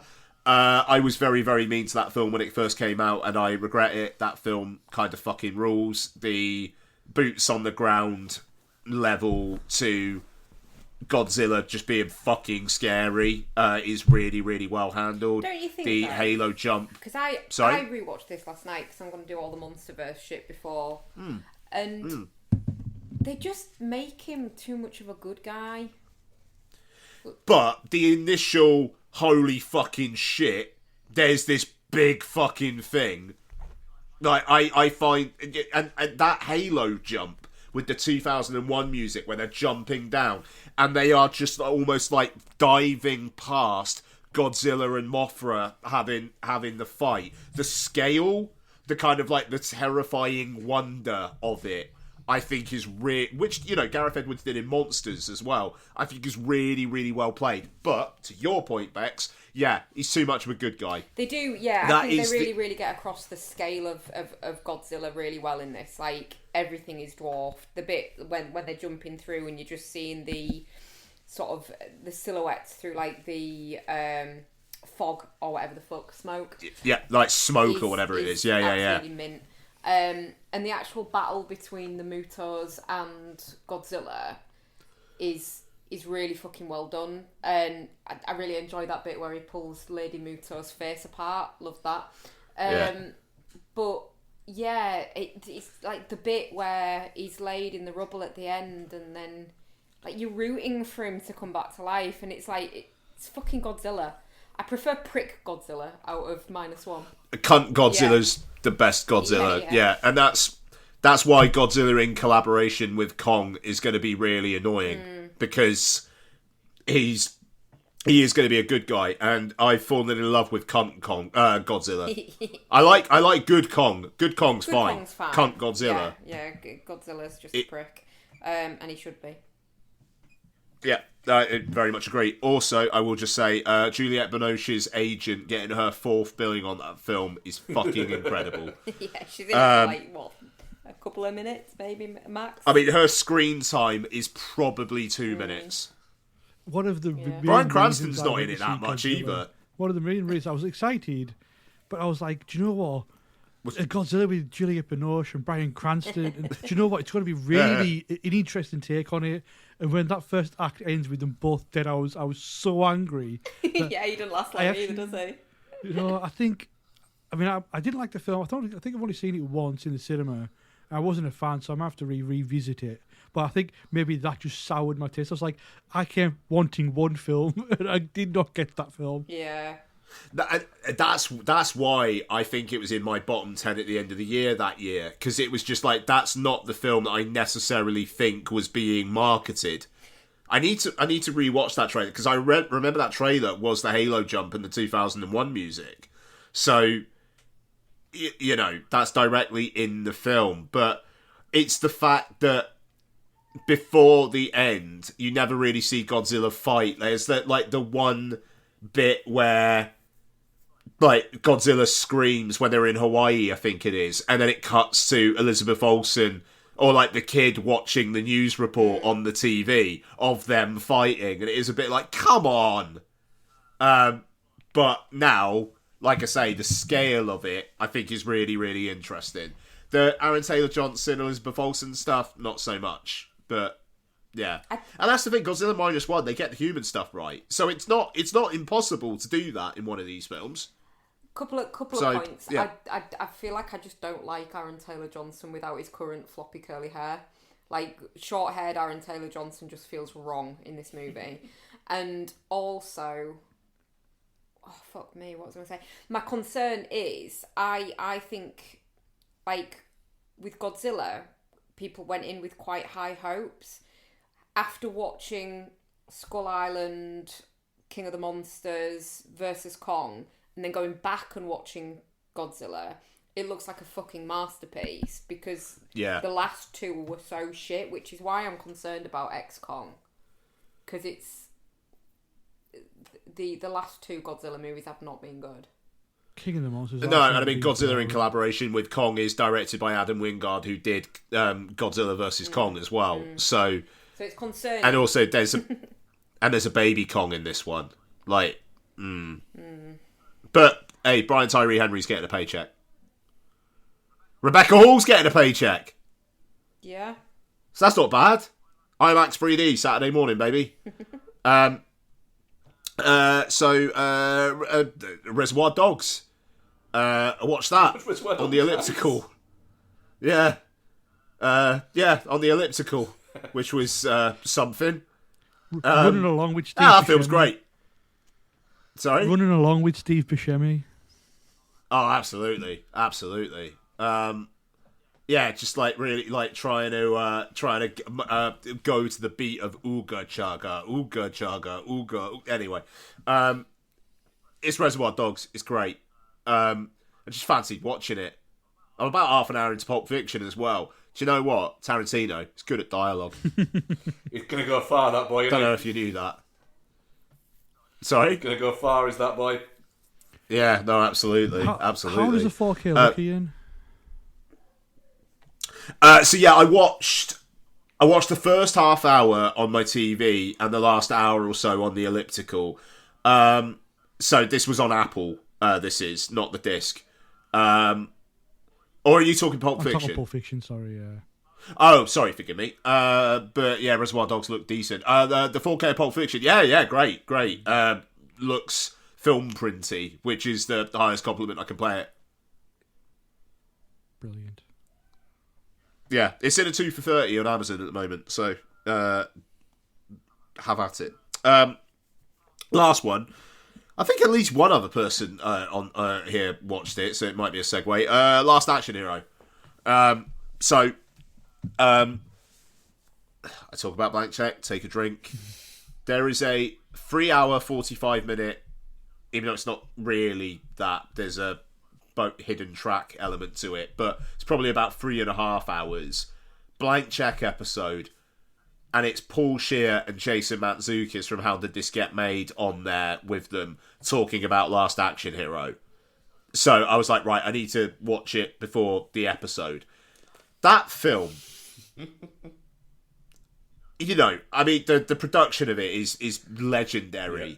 But it's so weird how that film is a kid's film, but it can't be rated for kids. It's so odd. The magic ticket aspect to it is just bananas, and like having the Danny as the basically the lead of the film, but then you got Charles Dance as this drug dealer, like right hand man who's getting pissed off about the fact that he's smarter than the actual drug dealer, and this kind of like meta commentary about a henchman being pissed off about being a henchman. You know, Schwarzenegger causing carnage and then being surprised when he's in the real world that, like, if he crashes into a car it hurts and stuff. You know, I mean, that shit's great, but then that shit's not a kid's film. So me now, I'm like, this film fucking bangs. At the same time, you can absolutely understand how no one was happy with it when it came out. It's something else, his Last Action Hero.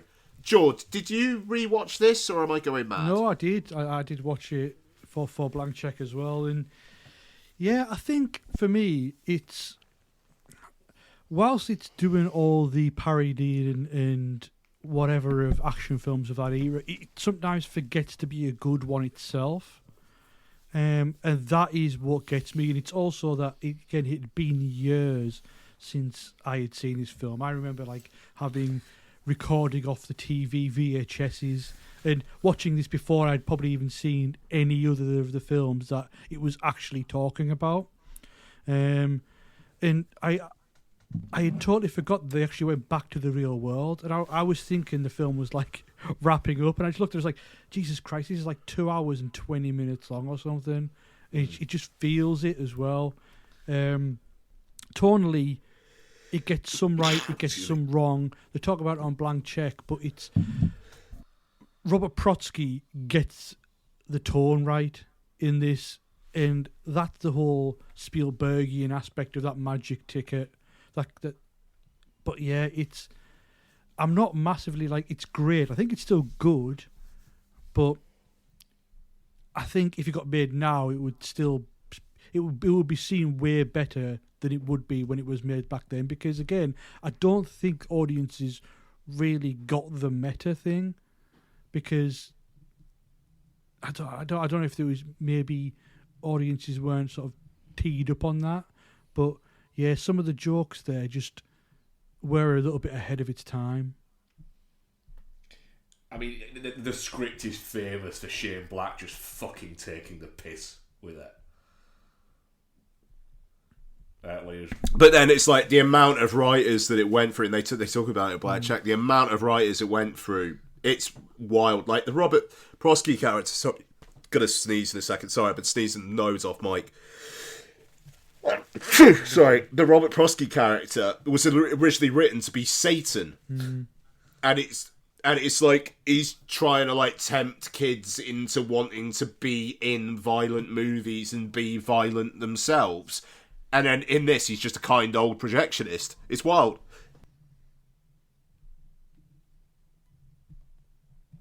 I had to sneeze again. Yeah, I'm gonna stop talking for a bit. That was me anyway. Bex, what have you been watching? I've only watched one film on my own. Oh, was it Godzilla? It was no. Well, I wasn't going to talk about that this week. I was going to save it and do a MonsterVerse, but then obviously Ian had watched it as well. Mash. A Monster Mash. Yeah. But I also watched a movie called Villains. Have any of you guys seen this? No. With Bill Skarsgård and Micah Monroe. No. No. Yeah, it's real fucking weird. I just saw it. I think it's on like Prime or Netflix or one of them.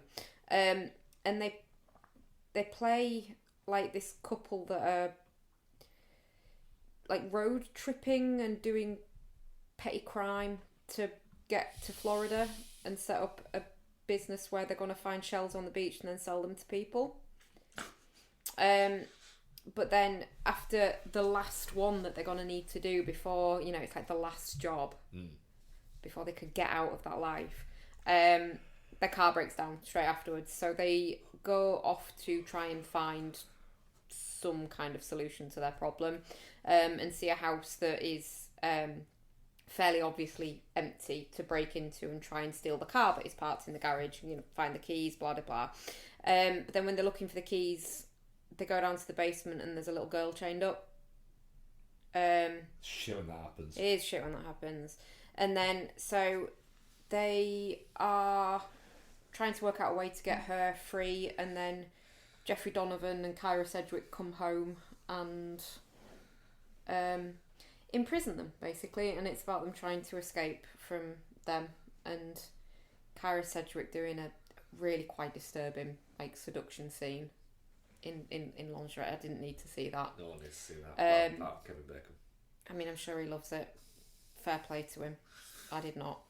But yeah, it's a real weird little fucking film, to be fair. Like, it's an interesting watch, and I think it's like Bill Skarsgård's kind of a bit of a creepy, spooky guy, whereas he's just a boyfriend. He's just like a real good boyfriend in this, and it's quite sweet, and yeah, Micah Monroe's odd, but then isn't she always? And yeah, real good. I don't think it's a well watched one, so I won't give everything away, but yeah, I would recommend it if it like a little post work while you're waiting for your husband to finish work movie. Fair. Exactly in that one scenario is where you're allowed to watch it. All right, cool. Apart from that, I've just been doing a lot of reading. Fair. George, should we come back in with you then? What else you been watching? Cool. Oh, just real quick before you get going. Oh, we actually did watch them together, didn't we? Yeah, we did, yeah. Yeah. But you've No, John can go, then we'll go, because we've got a segue one. How's your Dark Tower Odyssey going? Or is it not? It ended after the first. You finished The Gunslinger? I finished The Gunslinger. Sadly, I actually thought it was absolutely terrible. Now, I hear it is the worst one of the entirety, but I don't know if Strap in. I don't know if it's just the fact I'm looking forward to this. Yeah, I don't know if it's just that Stephen King's prose wasn't there at the time, but I found it really hard to follow. Like, it just didn't seem to have any rhythm to it whatsoever, or any descriptors, or it felt kind of empty and rushed. And yeah, so it's something I've got the first 4 books, so it's something I'll be coming into. But what I would say is The Gunslingers, it's not the worst of them once you've read the rest of them, if that makes sense. It makes sense in context, but as a first book, it's probably the hardest to read, because there's not an awful lot happens, and out of context with the stuff about like Jake and things like that, it does kind of, you get to the end of it and you're like, what? But then I think, like, on reread, I don't find The Gunslinger that, but then I tend to audiobook The Gunslinger because it is ploddy. That's what I found as well, yeah. I just got to the end of it, I was like, I don't really understand what I've read or what's happened or where the characters have got to, and it was just like, it wasn't. I mean, there's a few people recommend reading that later anyway, and not reading it as the first book. The Drawing of the Three, the second one, fucking slaps. So it is a lot more. The problem with the Dark Tower series, I think, is if you're into one particular genre, it it dips into loads of different ones, and different books are different genres. Not like specifically, and this is the sci-fi one, this is the fantasy one, this is the romance one, but they lean more heavily into different areas as you go through the series. So the first one's supposed to be like the Lonely Man with No Name one. Okay. It is very singular. It is just about Roland, really, isn't it, for the most part? But then the from the drawing on the 3 onwards, it starts bringing more people in. It's definitely something I'll be getting back to because, again, I kind of want to get into more King as well. Because I've read all the big hitters, but yeah, Dark Tower is something that I've had on my bookshelf for years. So it does need read, and that sort of gets me into a bit of a segue of what I've really probably been doing most this sort of year, and that is reading. Like, I've got into reading a lot, like, and mostly of a guy called Brandon Sanderson, which I've bored yous all out of the podcast with. It's one of those things when you find an author that you sort of vibe with, you go with him. And like, I read the Mistborn trilogy, which is just, I mean, it's like this, it's sort of epic fantasy, which I ain't read fantasy for 15 years. When I used to read when I was a kid, fantasy was the genre that I loved, but then I sort of fell out of love with it, or maybe felt that I grew out of it.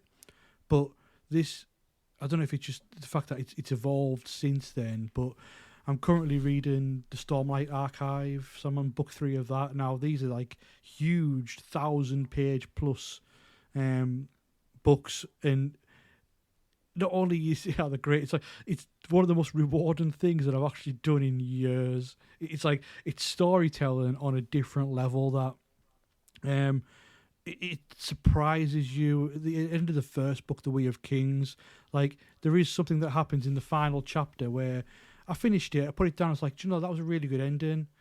Then I was like, I got up and I was taking the rubbish out, and something hit me whilst I was taking the rubbish out, and I was like, are you fucking kidding me? And then I had to go back to the book to recheck it, and my initial thought was real, and it was like, that is incredible. Like, and my mind was blown. But yeah, if anybody wants to get him back into like sort of like reading Brandon Sanderson, especially the fantasy, I don't know if it's just the way he writes or the way he plots, but it's wonderful stuff. But interesting. Yeah, so back to films. So my next one I want to talk about is Abbas Kiarostami's 1990 film Close Up. So this is an Iranian film that is a fascinating thing, because it was based on a real life event where an Iranian man was mistaken for a famous filmmaker, Iranian filmmaker at the time, by a family, and he was invited into their home, and then this man went along with the facade and was planning a film to be made with the family in their house before being found out by the authorities and put on trial for it. But like, what's really interesting about this is that it's a mix of reenactions and recreations of scenes that happened, but with the actual people, like the real life people, and it's mixed with and edited with real documentary footage of the trial, but also recreated documentary footage of the trial. And it's this like exploration of class and power, but also like the idea of like film as manipulation and not knowing what is real and what is not, and what is being what truth is of what the story and how they're manipulating that, and like also like what performance is and what's genuine. The guy who is actually putting on this facade, do we know even when he's in the trial what he's saying is real or not? And it leaves you guessing constantly. And like, even when like Kiarostami put himself into the film, like asking the man whilst in the trial, because they get permission to film the trial, but like Kiarostami just like cuts off the judge and he's like grilling this guy and quizzing him on his actions and his reasonings and why is this and that. But it is fascinating to watch. It's a really interesting movie that I see it come up on like lots of top 10 lists of the 90s, and you can definitely see why, because you can just really unpick it. But like after watching like a mesmerizing Iranian film deconstructing like the very fabric of what cinema is, I followed it up pretty much directly with Harold Ramis's Bedazzled. Perfect. Starring Brendan Fraser and Elizabeth Hurley. Yeah. Did you get whiplash? A little bit. I had not seen this since like ordering an X-rental VHS of it, and I remember it being wacky and dumb. And yeah, it's wacky and dumb. And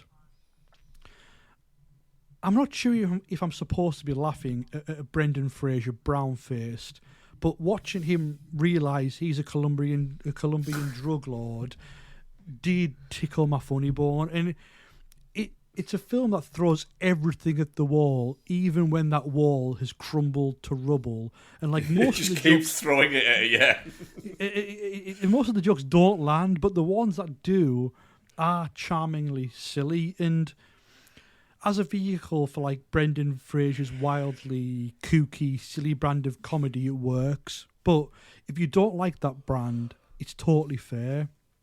And Elizabeth Hurley's a strange one as well.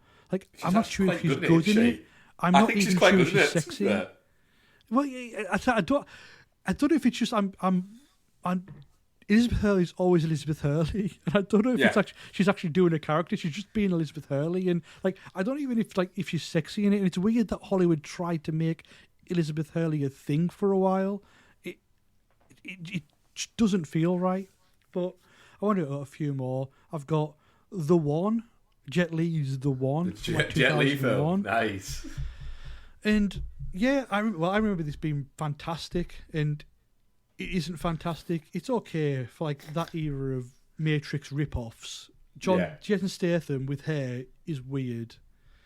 And you've got Delroy Lindo, who again will turn up in another film we can talk about. But yeah, it's like you've got Jet Li, who is a martial arts expert. You don't need to CGI him doing moves. Just let him do the moves because he's pretty good at it. Next up is Phenomenon, the John Travolta 1996 film, which is... What the fuck inspired you to watch that, George? Well, most of the films that I'm watching are like kind of from the 90s, and it's a film that I remember, but I remember seeing, but don't remember anything about really, apart from the general, about the general gist of it. And yeah, it is a propaganda for Scientology. Yeah. It is 100%. Like even some conversations, you're like, yeah, you're trying to recruit people here, and like Travolta's performance is bizarre because he plays it kind of like he's simple, but he's not. He just seems really, really earnest, and I don't know. It feels off. Like the fact that he decided to make this after, like, say, Pulp Fiction and Get Shorty is beyond me. But yeah, Phenomenon is a little bit weird. But like even the cast, like you've got John Travolta, you've got Robert Duvall, you've got Kyra Sedgwick, you've got Forrest Whitaker. Like these great actors in this weird little movie. But yeah, that's one. And the final one I want you to talk about is Hollywood. Again, I've talked about one of his written films already, Twisted Today, but after Jurassic Park, Hollywood went Michael Crichton mental. And part of that Michael Crichton mental is that Congo was made. Yep. And Congo is an interesting film because it really is. It has been maligned for so long.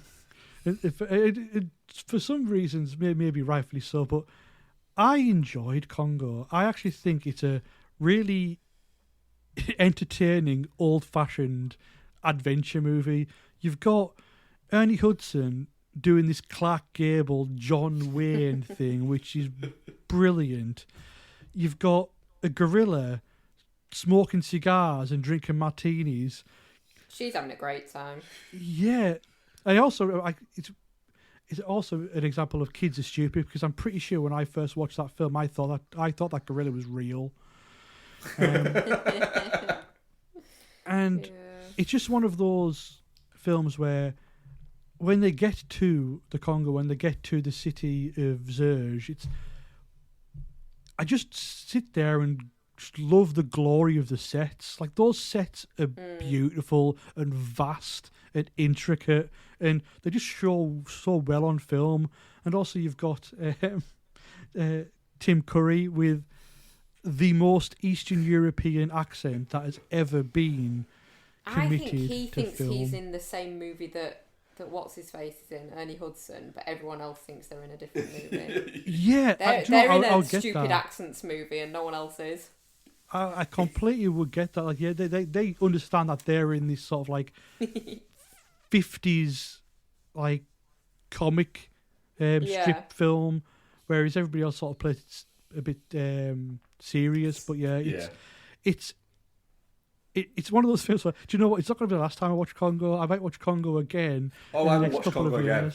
Yeah, I mean, it goes very questionable at the end when Laura Linney literally uses a fucking laser to just wipe an entire species of ape off the planet and then shoots down a satellite. Diamond lasers. Yeah, and then they do that. They go to Africa, kill an entire species of ape, and then literally fly off into the sunset. But it's also, what I quite find interesting about that is you've got who are the villains of that piece? It's the grey white apes. The murder monkeys. The murder monkeys, but it's like, okay, so these grey white apes are the villains and are the ones killing people off, and it's like, okay, that's is that commentary was that meant there, or is it just completely coincidence? I think it's just coincidence. It's just fucking just Laura Linney just wandering around with a space laser. Yeah. I think the only goodies in that really are Ernie Hudson.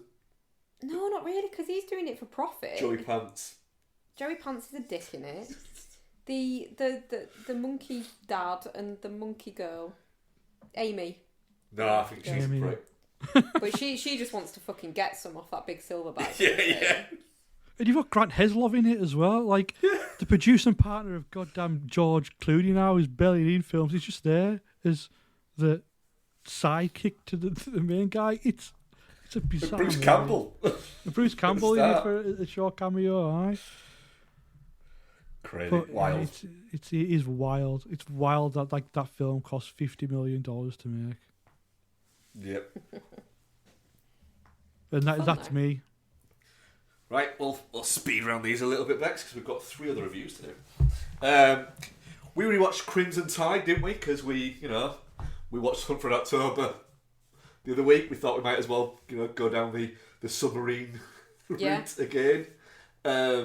It's fucking great. It's Crimson Tide, isn't it? It is very good. It's just Tony Scott, just fucking Tony Scott all over the place. Yeah, and what's his face being just a bad dickhead. Gene Hackman can play a bad dickhead really fucking well, can't he? Yeah, he's got a good air about him for doing it. Yeah, it's Crimson Tide. It's fucking great. And Vigo just flip-flopping between whose side he's on. Yeah. So yeah. Not really a bit of work stuff out. I'm gonna let you cover this one next because you drove this train. So every few months I develop a real urge to rewatch the movie Dread, and then I spend the next sort of 6 to 9 months persuading Mark to let me. So finally, we were allowed to watch Dread. You want us like I'll ban you from it. I know, but it's not as much fun watching it on your own. Yes, we watched Dread, didn't we? Yeah. Do you know what's wild about Dread that I found? How fucking great it is. I mean, no, I knew it was pretty good. Just like how much now watching it now you go, oh my god, the shot for 3D bits in this are jarring. Yeah. Yeah. Yeah, well. It's fun. It's Dread. It's really violent. I love violence. And it's fun. Yeah. It's fun because of it. I only watched one other. Mild confession. I only watched one other film, but The latest series of the Grand Tour, which is now just specials rather than an actual. There's no episode nature to it. It is just they do silly tours things. Now I've watched the 3 of those. Yeah. And they're fun. They're a lot more scripted than the previous ones were, and the previous ones were pretty scripted, but they're a lot more scripted. But they are kind of fun. It's just. Is Richard Hammond still trying to pretend he's cool and young, or is he No, just giving he's kind of gone beyond that now. Has he sorted his fucking weird mop hair out? No, he's not. Okay. No. But yeah, it's... Every time I go into it, I keep thinking, oh God, are they just going to be just real, like, knobhead and just a little bit kind of like, oh God, about it. But they're not actually. They're quite charming. Even Clarkson. Yeah, he is. He's quite fun. He's quite a good, fun presence. There's one of them where they drive across Eastern Europe because nobody's ever done that. And that's quite fun. I'm assuming that was filmed a while ago then. Well, they don't go across Russia. What, Ukraine? No. And then the next one is the one where they're driving literally across the Sahara Desert. Fair. And another one they drive. They go on a rally circuit through Scandinavia. Cool. They're quite fun. Yeah. But I also watched the specials always were the best bits of Top Gear. Well, that's it. That's what they're just doing those. I watched the John Cusack movie Money for Nothing, based on a true story about a guy in Philadelphia. Are there any kicks for free on offer? No. Well, kind of, yeah. Who finds $1.2 million that has fallen off the back of an armoured truck. And then he's just really bad at like trying to like launder the money and yeah, it just all goes wrong for him. Yeah. Yeah. But it's fun. Very early 90s there. So you've got like John Cusack, Michael Madsen, Benicio del Toro, Michael Rappaport, James Gandolfini, Philip Seymour Hoffman, Demi Marza is in it. Yeah, it's an incredibly 90s cast. Fair. Yeah. But I had a good enough time with it. Yeah. Stuff. Right.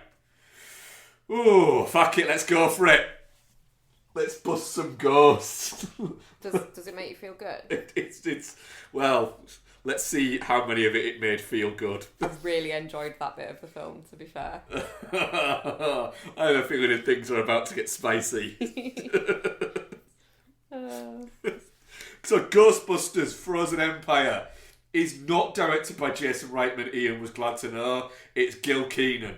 And it stars the people. So Paul Rudd, Carrie Coon, Finn Wolfhard. Is that right? Yeah. Fuck it. McKenna Grace. He does Wolfhard. Bill Murray's there. Dan Aykroyd is there longer than Bill Murray is. Ernie Hudson's there. Annie Potts is there. Kumail Nanjiani's there. And what happens? With the discovery of an ancient artifact unleashes an evil force, Ghostbusters, new and old, must join forces to protect their home and save the world from a second ice age. Fucking hell, who do we go to first? Ian! Hi. What did you think to Ghostbusters Frozen Empire? It's better than Afterlife because Kumail Nanjiani's in it. It's about all I got. I was very, very close to not seeing it, not saying anything to you guys, and then you asking me what did I think, and me just going, didn't see it. But I did. I saw Immaculate, and then I saw this. Look, I just... Who wants this? And I'm sure maybe other people on this podcast do want this, but you're wasting Paul Rudd. He's not really given enough to do. He says busting makes him feel good. He barely does any busting. I will say there's not an awful lot of ghost busting that goes on in this Ghostbusters movie. No, there's not. The kids, Finn Wolfhard. Basically, this film's got about 30 characters in it. Half the dialogue feels like it's exposition. Like, literally half or over half the dialogue. It's not particularly funny. It's not scary in the slightest. the big bad doesn't turn up until there's about 20 minutes left of the film.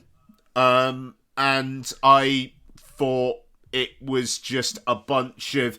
Here's a bunch of shit. Here are things. It's not quite as Easter egg hunty as Afterlife was. I don't... You know, It's not for me. It's not for me. And that, you know, that... I like the first two films, and I like the Paul Feig one, so I thought it was, but I don't think it is. I don't know. McKenna Grace having a fucking relationship with a ghost, and the ghost, like, spoiler alert, like, fucks her over. Who cares? Who cares? If you guys do, great. Who cares? I think it's a bit reductive it's shit. to use it's not scary argument. None of the Ghostbusters movies are scary. They're family films. Okay. That, to be fair, Bex, if that's the only complaint you have with what I just said there, I'm pretty happy.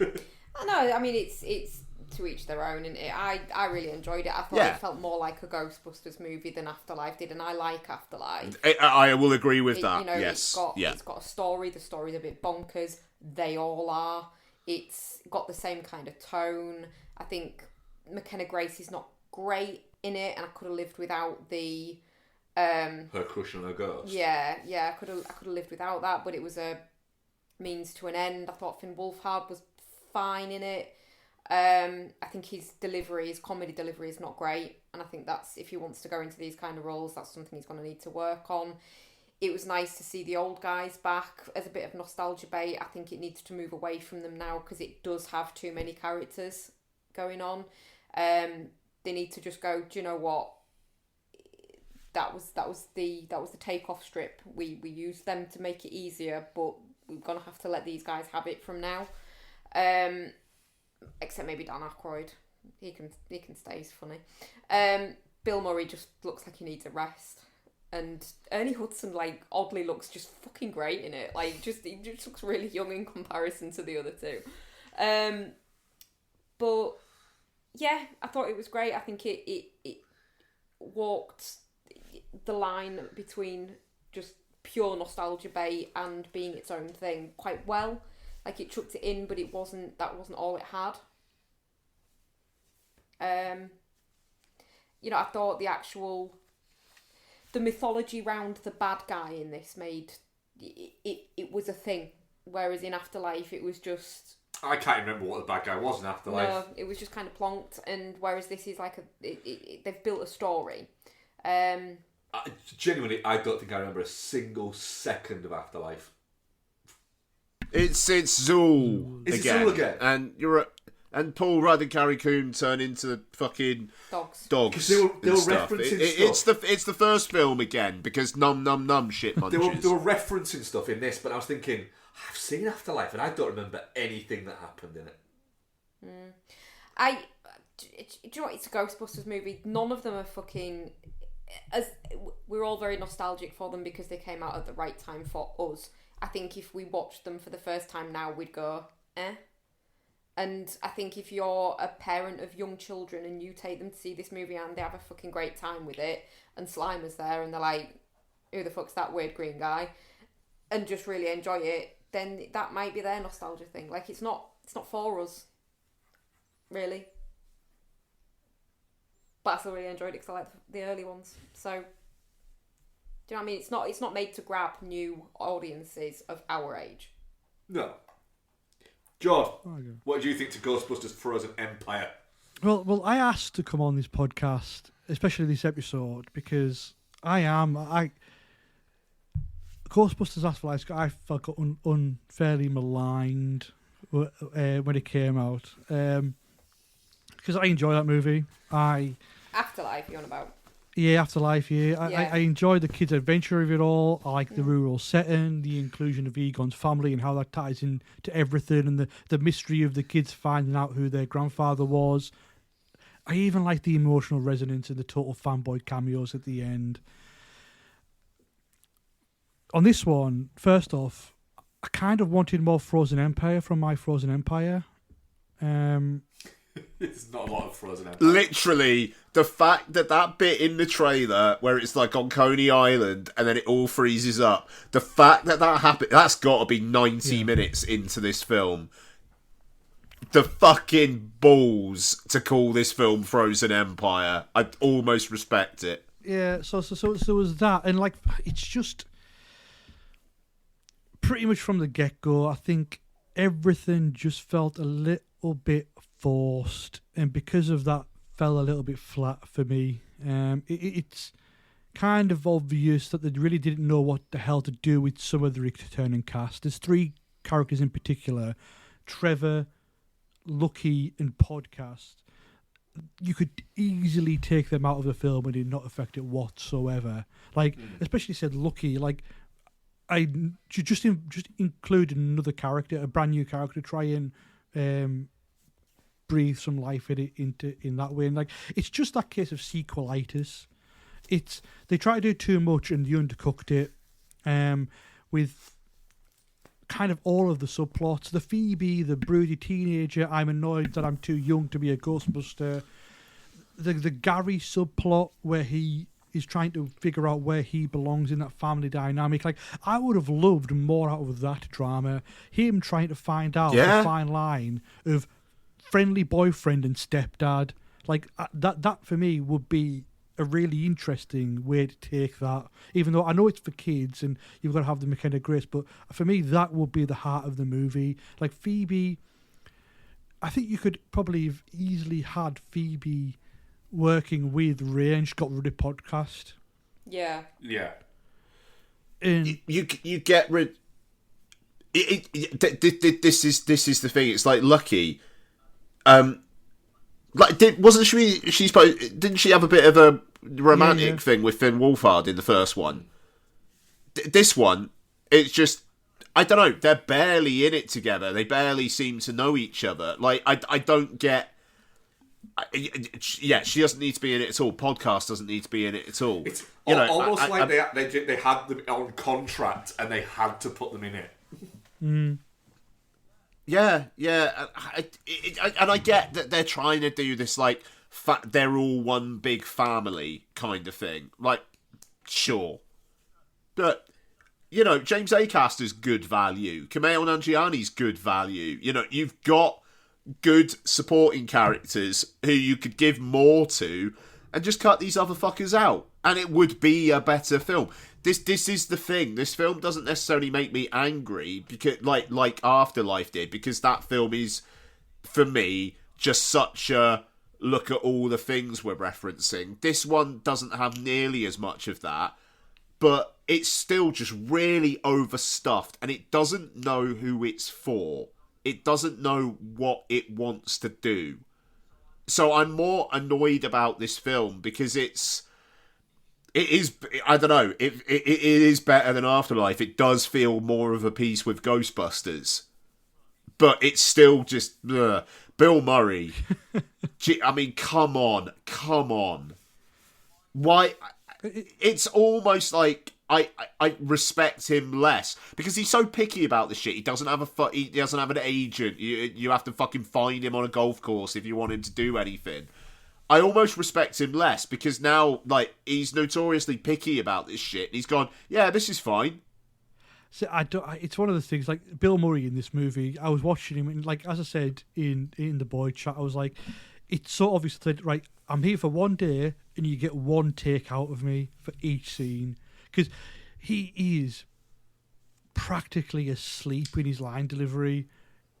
It's so weird that he'd be happy to do that.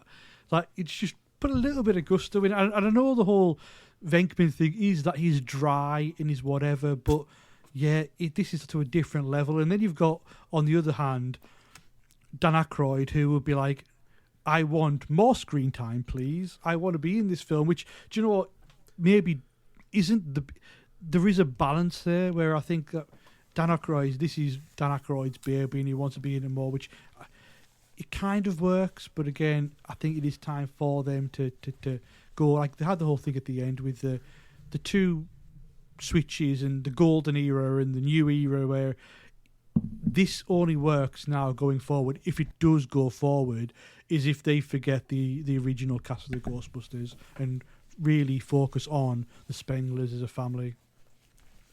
But I mean, it's like, what? I'm sorry. Like, why have Finn Wolfhard there? Yeah. What does he do in this film? Nothing. He has a couple of scenes with Slimer. And that's the thing. He did not need to be there. Really doesn't need to be there. It's like, just again, it's sequel. They probably had a date in the year, and like they didn't have a scripted good enough for them. And yeah, it's like James Acaster. I like his delivery. I like him on screen, but that character, it is just Mr. Exposition. Camille Nanjiani gives a bit more fun energy, but yeah, it's a strange one because I really like Afterlife. And I know you don't, but I rewatched that last week because this was coming out, and I still enjoy that movie. I think it's got a real charm about it. The thing is, the Kumail Nanjiani character, he's the one character in these two films who doesn't really have a connection with the Ghostbusters. Like, he's just, like, he doesn't necessarily have reverence to them or anything. He's not saying, oh, this is cool. He's just a guy who finds out that he's this fire master. He's like, oh shit, alright, I'm a fireman. You know, and, like, his kind of outsider reactions to this perked me up a bit. You know, like his scene with Bill Murray, I thought was all right. You know, where Bill Murray's intentionally trying to piss him off, and yeah, that was all right. You know, I'm saying there is stuff. There are moments in this film that are all right, which I didn't think I was going to. So that's almost like a success for me. The next one, if they do a next one, if you want to focus it on Phoebe. You know, I think I might be there for that. Like, McKenna Grace, she's all right. Again, I'll be honest, it did kind of feel like, let's have a queer relationship in it, so it's a box tick. It doesn't necessarily feel like there's any real heart to that. It's cool that there's representation there, but it's not a particularly compelling chemistry between the two of them. I think it's also ambiguous enough where they can claim otherwise. Yeah. Oh god, yeah, maybe. You know that, yeah. There you go. But hey, I am not. This is the worst fucking piece of shit I've ever seen. Like I was with Afterlife, I thought was genuinely insulting. I think this film is just a mess. So it's an improvement. I enjoyed it. I think enough. For it, I think if anything, I think it's more akin to the cartoon than the films. You know, I definitely had that kind of vibe from it. That kind of slightly more zany vibe that the cartoon had. Cartoon was fucking rather than the film. The cartoon was great. Sorry, showing that on something. They do, and the thing is, the reason why Slimer is a thing isn't because of the films. It's because of the animated series. That's why Slimer is a thing. It's why he's an iconic image as part of Ghostbusters. Isn't because he was this great character in the first two films, because he's barely there. It's because they made him a character in the cartoon. So I thought this was more akin to this. It is a bit of a mess. Some of the dialogue is clunky as fuck. I don't have a clue why some of the characters are even there. But there's bits where it's fun, and it at least felt like a Ghostbusters movie. The thing is, I think, like, it suffers from stuffing the old characters in there because the new characters don't have time to breathe and be their own people. There would be more room for investigating exploring the relationship between Paul Rudd and his stepkids if you weren't trying to shoehorn in Dan Aykroyd, Ernie Hudson and Bill Murray just to kind of, because they think we need that because we're dumb and we can't get our heads around new people. It just, they need to move on from them. I mean, I'll say, yeah, I agree with it, but then, like you say, we didn't need Lucky and Podcast, who always felt like a dated name 3 years ago, now just feels a little bit like, this is just weird. Couldn't they have just changed his name? We say... Call him subreddit. Doing a podcast. It felt a little bit... almost feel like Jason Wright was saying, no, we need to keep that. That's my good idea. Call him OnlyFans. Yeah. There you go. Yeah, absolutely. Look, honest, straight up, get Jason Reitman out of there. Yeah. Have Gil Keenan do the next one. It felt like a better made movie because it was made by Gil Keenan. Hey, I'm not gonna disagree. It felt like more of a family movie, adventure kind of family movie, rather than just a this is my family movie that was there from Reitman earlier. I wasn't even as bothered by the for Ivan at the end like I was with the for Harold, because I don't know, like Ivan Reitman, yeah, I kind of get, I don't know, it just, that felt so fucking calculated. And after, sorry, it's annoying me again, I'm gonna stop. I just wasn't as annoyed. There you go. And Paul Rudd's like reactions to things are a good time. We didn't get that bit in the trailer though, where they're all like stood on the roof or whatever, and he just starts laughing. Oh yeah. I don't even know what scene that would have been from. No, we did. There was quite a bit in the trailer that isn't in the film, to be fair. I didn't even think about that. Yeah, and he goes, "Whoa." It's literally on one of the posters as well. That shot. In fact, I'm fairly certain it's one of the bits on the standee that's in cinemas, and it's not in the film. Look, I would maybe be surprised if this is in my bottom 10 at the end of the year. Maybe it could be there, but it's not going to be there with a bullet. Well, I'm touching cloth on it. I'm definitely not shit on it. I enjoyed it. I'm touching cloth, unfortunately, because I really did want to like it. Our audience poll, there you go. Definitely shit. Not Welcome shit, to my world. 38%, touching cloth 13%, and shit 50%. Right. 50%. Love it. Let's go. What have we got? Another one. Is it your time? I'm Mark's time to fucking shine. Yeah, beautiful. All right, let's go. Roadhouse. Wow, what a picture. That's it.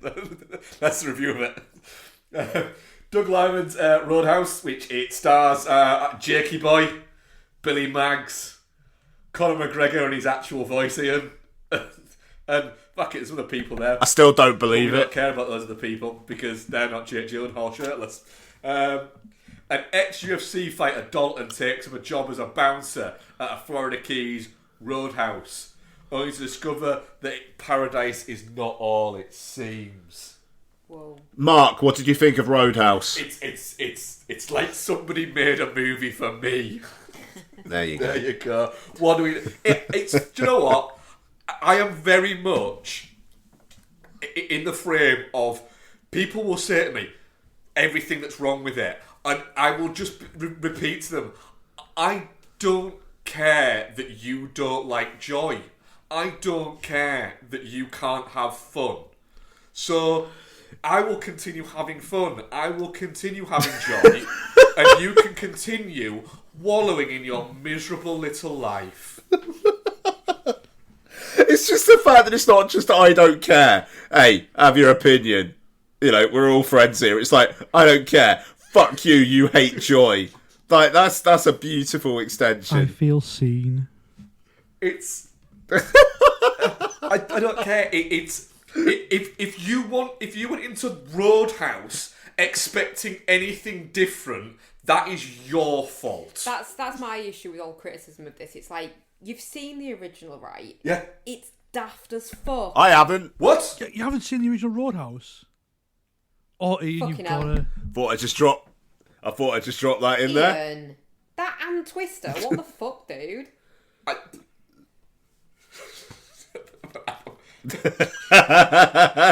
Yeah, I didn't think I'd ever said that to Mark. You shook, babe. I am shook, yeah.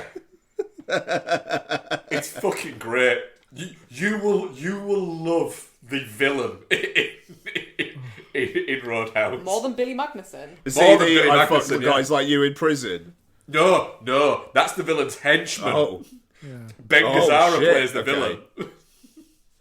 Ben Gazzara is the villain in Roadhouse. Yes. Anyway, so back Are you fucking serious? Absolutely. back to what I was saying though. Oh, okay, all right. Everyone- Okay, it's on. I think it's on Prime. Okay, fine. I'll watch it this week. Sorry, Bex. Back to what I was saying though. Everyone except fucking Ian has seen the original. If you go into this expecting like a serious film about like defending this property and all this kind of shit, it ain't it. No. But neither's the first one. I mean, I love the fact that Conor McGregor understood the assignment more than I thought anybody could. Honestly, I don't like Conor McGregor as like I don't. a person / character outside of this film, but he fucking nails it in this.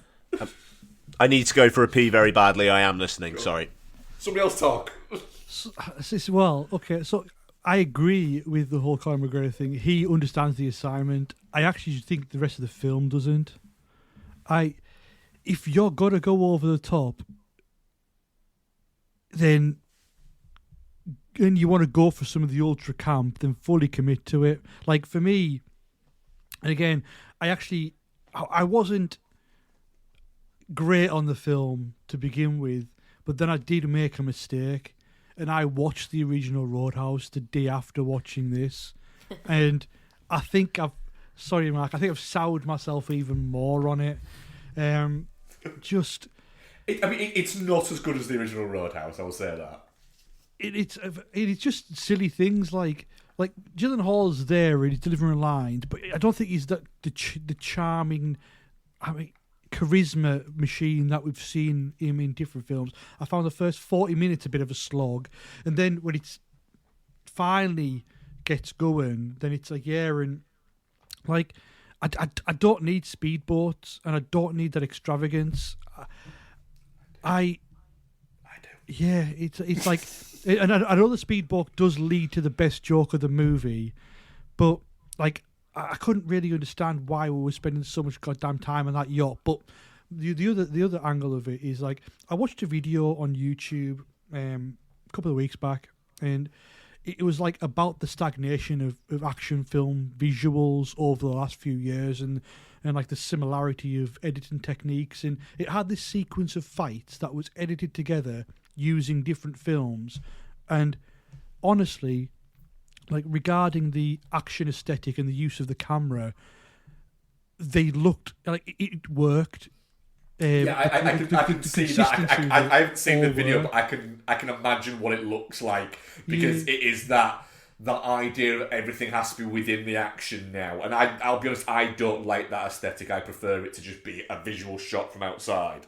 Yeah, and like, so I mean, I think what films were on? I think it was like Extraction was there, John Wick, the Marvel shows, Atomic Blonde, and things like that. And I think you could actually again like, you add this to the list, and like the fight scenes for me weren't necessarily memorable, apart from like one shot where I think it's when Conor McGregor first comes to the Roadhouse, which I understand calling it Roadhouse, it was an in-joke, but it's like, what's wrong with the double juice? I mean, nothing wrong. But yeah, it's like in that when Conor McGregor first comes in, it shifts to a POV angle of Gyllenhaal when he's fighting McGregor, and I'm like, give me more of that. Give me more of that flair. Give me something different of like, or more examples of like why you wanted to do this movie. You must have said, oh, I could do Roadhouse. I could think of something really cool. Where I just felt like they took out some of the best parts of Roadhouse, but then made him a little bit duller. It's like, for example, Jake Gyllenhaal. What does he actually do in the movie? As in, is he hired to be a bouncer? But he's not a bouncer. He's a fighter. Whereas, like in the original, Patrick Swayze is a cooler, and he's brought there. And he actually improves the bar. Like he goes and he trains the bouncers, and it's a whole. You get that whole scene of like, be nice if you want to do it. Be nice, and it's like you have feelings for the double deuce in Roadhouse, where he's like, I have zero care about the Roadhouse in Roadhouse. I think what the difference between Roadhouse and Roadhouse does is Roadhouse makes you care about the Roadhouse, and Roadhouse has Jake Gyllenhaal without a shirt in it a lot. Yeah. And I'm gonna be honest, I prefer Roadhouse, but Gyllenhaal shirtless for 90 minutes, it's a pretty good substitute.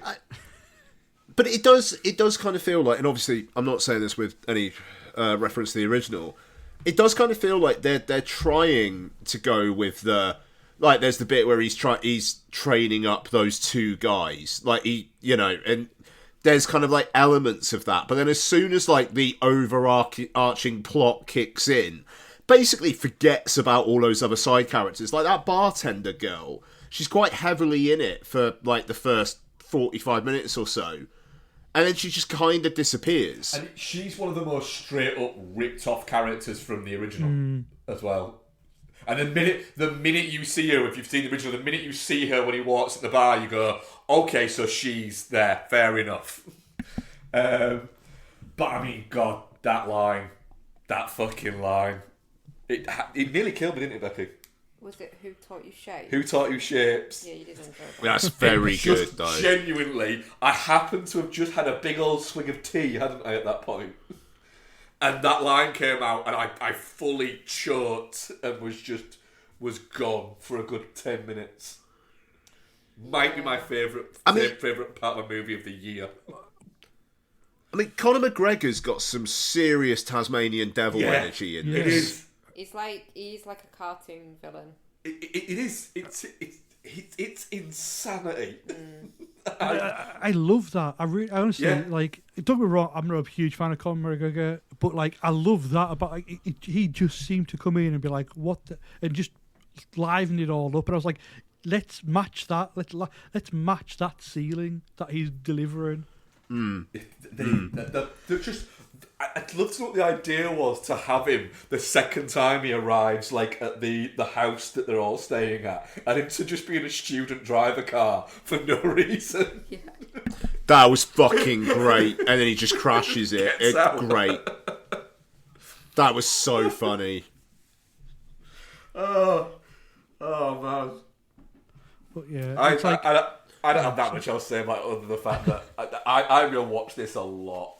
Yeah, so, to be fair, I think scripting wise it's great. There's some real kind of like casual comedy gold thrown in there.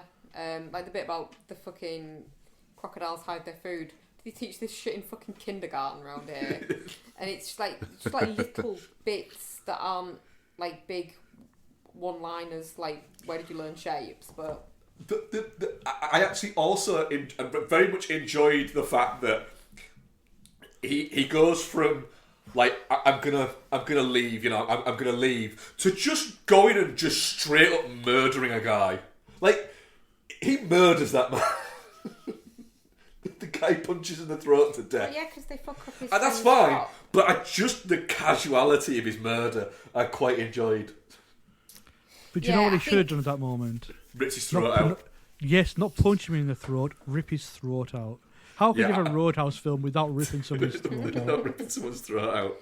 I like how. I think in the first one, like in the original, Patrick Swayze has like a moment where he sort of succumbs to his darker side of his nature, doesn't he? But then he feels Hadoukens. Then he feels bad about it. Yeah. In this, like, up to a point, Jake Gyllenhaal fucking revels in the dark side of his nature, and it's for a lot longer than Patrick Swayze does, and I really enjoyed that. Yeah. You know, like, it's just like, do you know what? You fucking pushed me. I'm here now. It's going to take a bit to get me back. He enjoys being a badass. Yeah. And I think, there's a lot of crunchy bone sound effect keyboard used in this, and I just really enjoyed the violence. And I enjoy Billy Magnuson's shitheel. He is good as the sort of inept baddie. Yeah, I enjoyed all of it. There was one line that gave me the ick a little bit, which was this piano's out of tune, or sounds great to me, kind of thing, when he's getting face smashed into it. That felt forced in. But apart from that, I thought the script was pretty perfect. And Could have used more Sam Elliott, but then that could be said about any movie that doesn't have Sam Elliott. Sam Elliott in Roadhouse is a vision. Like He is, isn't he? He's like a cool drink of water in that movie, isn't he? Like, he's like, oh, he's here. There's a scene where he shows that Swayze's love interest is Scar, and his pubic hair is so aggressive. Like, it's completely for all to see. He's a hairy man. That is one thing this film has over the original. You are spared that incredibly awkward, icky love scene. But the greatness of that sex scene is the fact that Lynch, what's his name? Kelly Lynch. It's not my head. Kelly Lynch. Kelly Lynch. When she got married to her husband, Bill Murray was his best man. And Bill Murray will, any time he sees Roadhouse on any TV, on TV at any point, if he's just like flicking through channels, he'll watch it up until the sex scene moment, and then he will ring the guy saying, "I'm watching Patrick Swayze have sex with your wife right now. You need to get to this Roadhouse place. It's all over." And he'll just, if he doesn't answer, he'll just leave a message saying it. Oh dear. It's wonderful. It's just... Yeah. Can you imagine being that guy and going, "Oh, Bill's left me a voicemail," and then starting and going, for fuck's sake. Yeah. Definitely not shit for me. Oh, incredibly definitely not shit. Yeah, good fun. Caviar level bollocks. Yeah. Definitely not shit. I love that. Yeah. I'm touching cloth on it, unfortunately. That's four definitely not shits. But what's quite the thing is, like, it's masculinity of two different eras, isn't it? It's like the fact is, like, Roadhouse, the original, is so masculine that it is in very way quite homosexual. Yeah. Whereas this one might turn it that in times gone by. It's like the facts in the final major fight with the henchman, the guy grabs Swayze and says, "I used to fuck guys like you in prison." I'm like, imagine Conor McGregor saying that to Jake Gyllenhaal in this. I have a feeling Conor McGregor probably they maybe suggested he went, "I'd prefer not to." But yeah, do you know what? It's a remake of a well-beloved movie that doesn't have the person starring in it with really icky Joker-style face tattoos, so I'll fucking take it. To be fair, I don't like Conor McGregor, but I've enjoyed Conor McGregor on like the little press roundup bits of this. Him trying to get Jake Gyllenhaal to buy the Marty McFly Nike sneakers on that sneaker show. It's great. Yeah, right. We've still got another film to do. I'm just going to say, again, Jord, if you did want to take your leave now, you are welcome to, just because this show is 2.5 hours long. I'm enjoying it. But you are welcome to stay. I'm enjoying it. Oh, yes. Good man. Cool. Wow. I'm trying to be polite to our guests who are giving up their time for us, that's all. Late Night with the Devil. Wait, you're not paying me? Well, we're paying you in time. And love. Ah, that's good enough. Late Night with the Devil is written and directed by Colin and Cameron Cairns, and it stars David Dutchmarlian and other people. No. Not Dutchmarlian. Nope. No. Try again. No. Try again. No. Becky, I have been awake for 18 hours. Right, but that's one you can just say fucking phonetically. Say it syllable by syllable. Fucking hell. Dast. Malchian. Ian. That's what I said. There we go. No. I'm fairly certain. Some sort of weird kink I'm for me. That's what I said. You babe, you didn't. I'm fairly certain it is. Yeah, what happens in it? A live television broadcast in 1977 just goes horribly wrong, unleashing evil into the nation's living rooms. Kind of not what happens. What? No, it doesn't. Yeah. It's That's kind of not what happened, but things did happen in it. Ian, what did you think to Late Night with the Devil? Hey, look, it's okay. It's all right. It's elevated by David Dastmalchian being very, very good. Thank you very much. He's really, really good.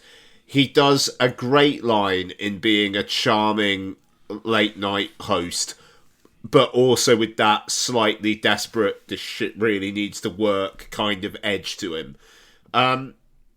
The setup at the start, where there's like 5 minutes of basically, this is all a documentary about this recording of this late night show and kind of setting it all up, and the fact that he was a member of this like strange men only cult, and his wife mysteriously got developed lung cancer despite the fact she never smoked. It's a bit okay, cool. So we know a lot then, even going in, and I kind of feel like that stuff maybe could have been naturally built in and maybe kind of like more obliquely referenced to, and you put shit together instead of the film basically telling you at the start what's going on.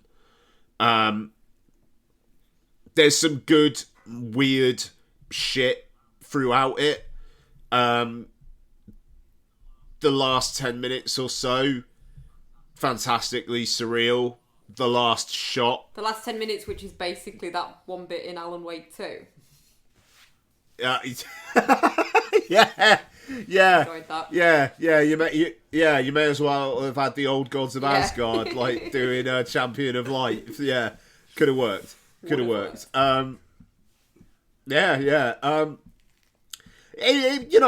was good. It was good. I kind of almost feel like the fact that it's done quite well is going to encourage people to watch it. I feel like people are going to watch it and go, "Oh, was that what that was then?" Okay, then. And I'm intrigued to see what you guys thought of it. It's definitely not shit, but considering it's like quite a low budget Shudder release, getting a big screen release, I was maybe expecting a bit more. On that, I would have preferred to have watched this on a small screen. Got to agree with that as well. Just very, very quickly, it was in 2-channel stereo, and I kind of feel like there was quite a lot they could have done with 5.1. Sorry, Bex, go ahead. I think this was built for home watching, with the fact that it was going to get... I think it was going to be a Shudder release that got bigger than they anticipated, so they put it in cinemas. But the format of it being built around a late-night TV show suggests that it was intended to be watched on a TV, and I think it would have worked better in that forum. It's very heavily been likened to Ghostwatch. Yeah.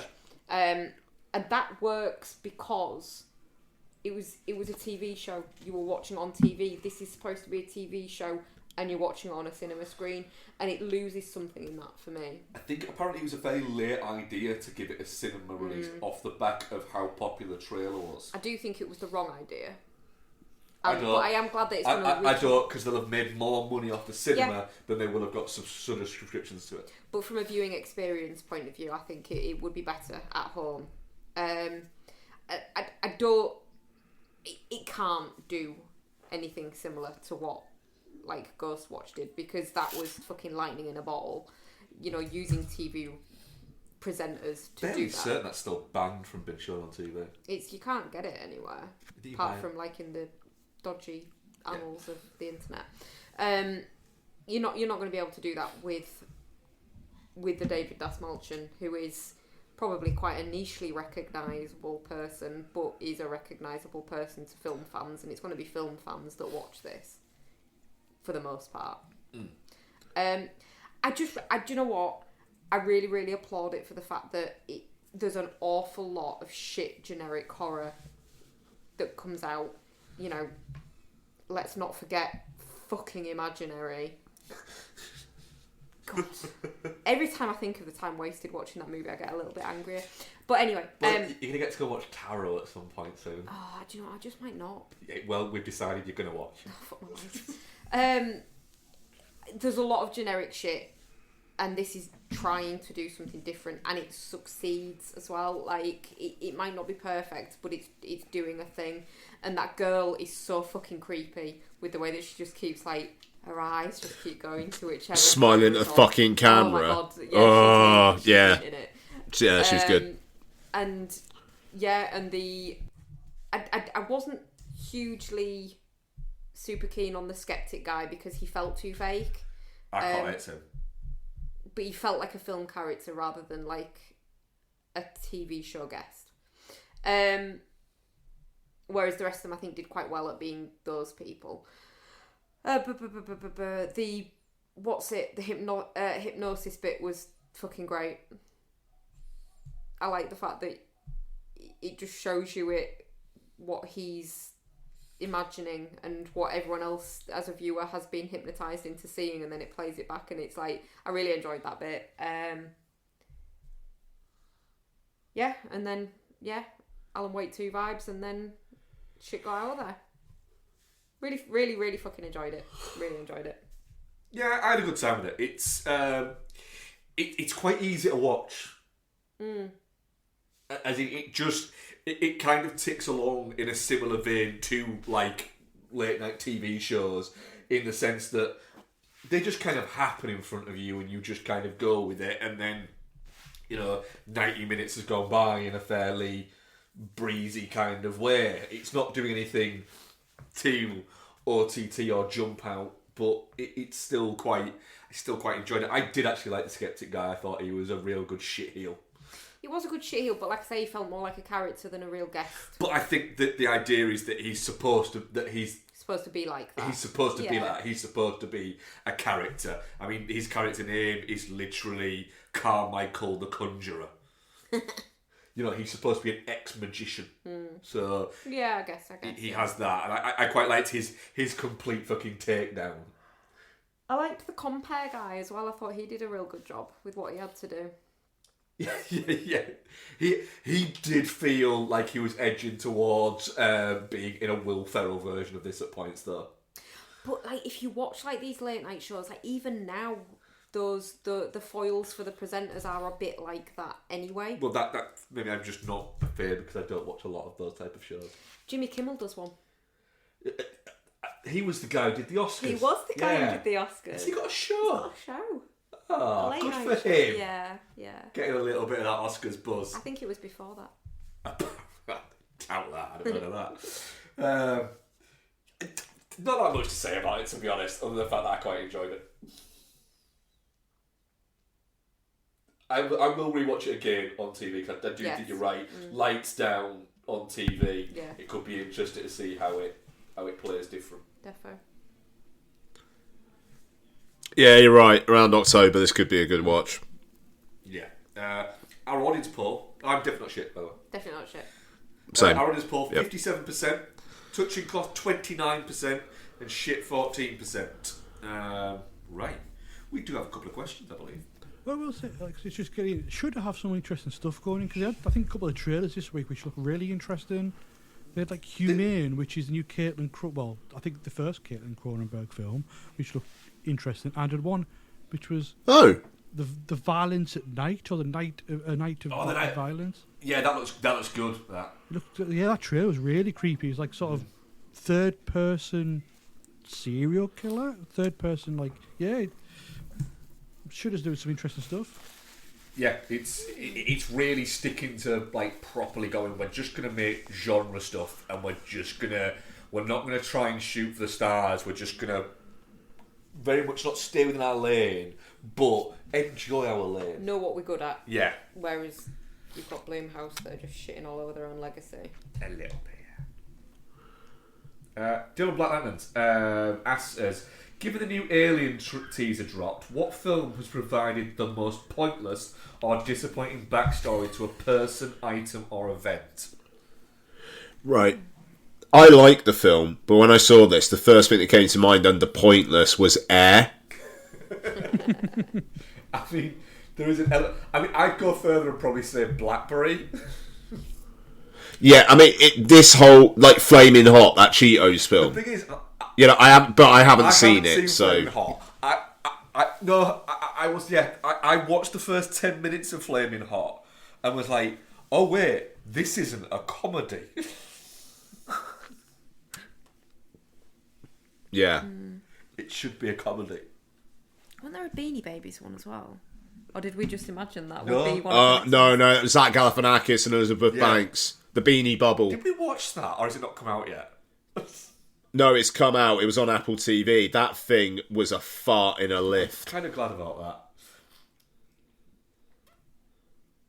that. Anyone for any more on that one? I can't think of any. It's so pointless backstories. I mean, pointless backstories. Again, I haven't seen The Sopranos, but The Many Saints of Newark, like, did that really? I don't know. Like, it was just. I think the weird is, it's Tony Soprano when he was younger. I kind of enjoyed the film, but I've watched like 2 episodes of The Sopranos.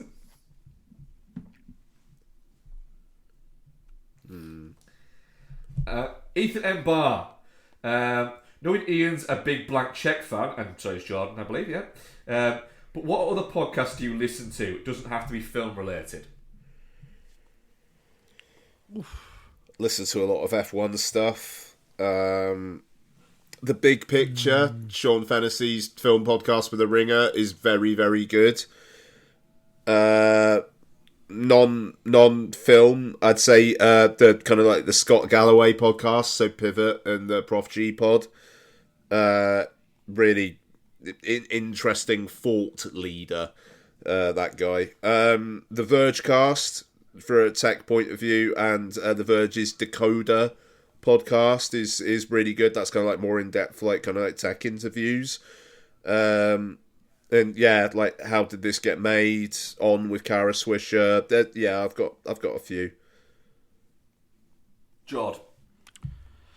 Yeah, I mean, The Big Picture is a big recommend. I do like that. And also The Watch, which Chris Ryan, who sort of guests on The Big Picture quite a lot. It's more of a TV-based one, but they do talk about movies. Then I have a lot of football ones. So Football Ramble. I've been listening to Football Ramble for, 15 years now, if not more. The Extra Inch, which is a Spurs podcast, so is The Fighting Cock. The Rest is Football, Gary Lineker's new show. The News Agents, nice little sort of news things done. Paper Cut, which is a news one as well. Off Menu, the James Acaster one, which is I do enjoy that as a bit of a person who likes food.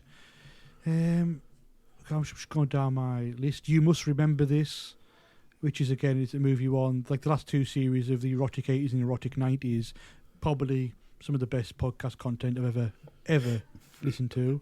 The Infinite Monkey Cage, the Robin Ince, Brian Cox, Radio 4 show. Going down. Rewatchables, I enjoy. Yeah. And yeah, that's kind of about loads more. Talking Pictures, the new TCM Max one is actually quite good. Some really interesting interviews. Just listened to one with Bill Hader and one with Damien Chazelle, which is good. Thanks. Do you have any, or are you off podcast again? I don't listen to podcasts anymore. Nope. Fair enough. Breaking news: Ridley Scott's unable to get into his home because of the P. Diddy raids.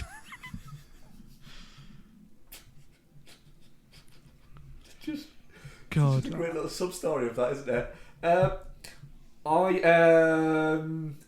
mean, I'll be honest. Chinchrucker versus Punter. I listened to, and I have a subscription service to a Liverpool podcast called the Anfield Wrap, and I pretty much that takes up a lot of my podcasting available time because, for instance, they've had 1, 2, 3 shows today. Yesterday they had 1, 2, 3, 4. The day before that they had 2. The day before that they had 3. So it's usually at least a couple of shows a day, and they're usually about an hour long per show.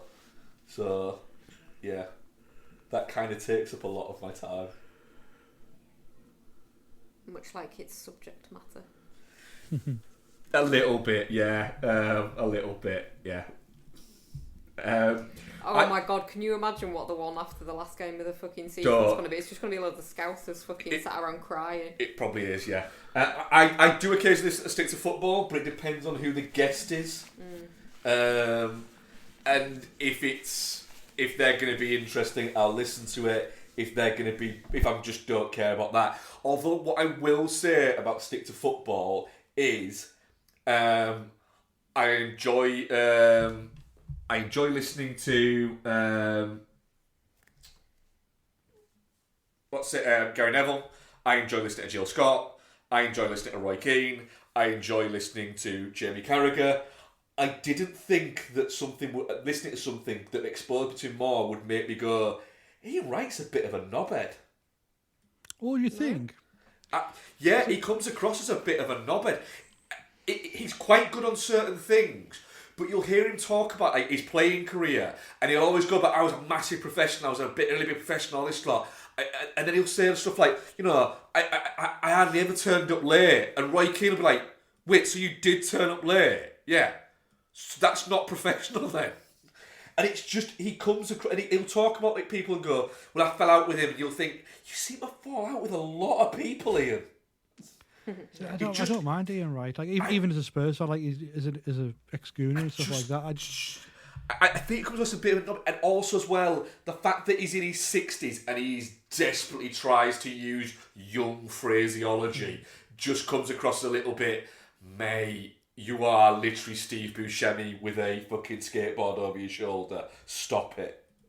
But he can be great sometimes, but other times he's just a bit like...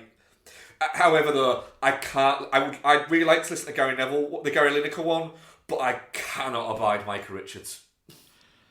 See, I like Micah Richards as a personality. He has zero insight, but Is it because he was a mediocre at best footballer and was an I don't like the fact that we've forgiven him for the fact that he was an absolute piece of shit as well for a good number of years. Yeah, so to stick to football, I actually watch. That's like a lunchtime watch for me. I do tend to try and watch it more than I listen to it because I quite enjoy the vision. I do think it works better watching it than it does listening to it. It's also Roy Keane's absolute disdain for Sir Alex Ferguson is wonderful to watch every time it comes up. Also, his disdain for like anything like present related. Yeah. like doesn't do presents at Christmas because he doesn't see the point in it, and like doesn't do presents for his birthday or anyone's birthday because what's the point? But at the same time comes across as a really nice guy. Like just does seem like he'd be a good guy to have a pint with. Yeah, that's basically me for podcasts. I think we've got one more question, I believe. Yes, Rick Kidd. Just watched the Guy Ritchie TV series of The Gentleman, which is pretty good. Is there a film you'd like to see a TV series spin-off of? Come on, Rick, you fucking listen to the podcast for long enough and know that at least one of us is going to go, no. No. I did think you'd say that as well, Ian. Oh, right, okay.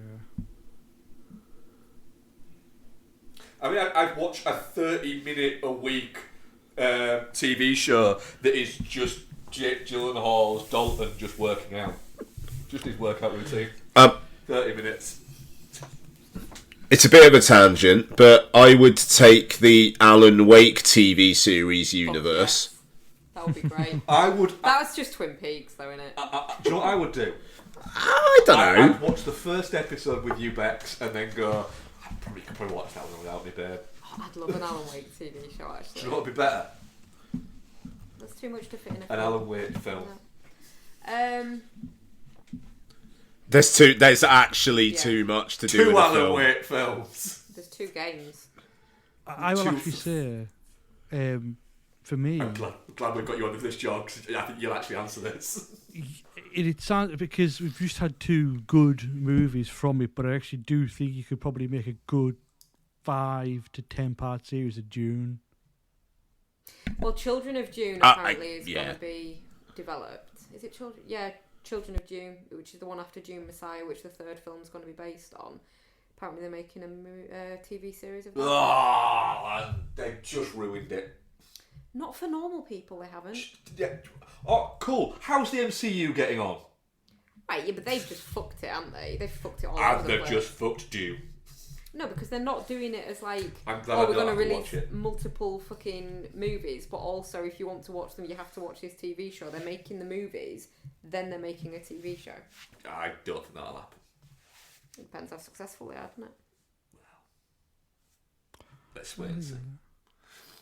The only other one I'm just looking through Letterboxd. I'm like, oh, what could actually work and things like that. Like, do you know what I would watch? Like a 4-part Jerry Maguire of like just a sports agent trying to change the world. Do you know what's a really good version of that? Jerry Maguire the film. I'm going to play along, have one. When Samuel L. Jackson says that he wants to just wander around like Kung Fu, like David Carradine in Kung Fu, I'd watch that. Yeah. I watched 2 episodes of it.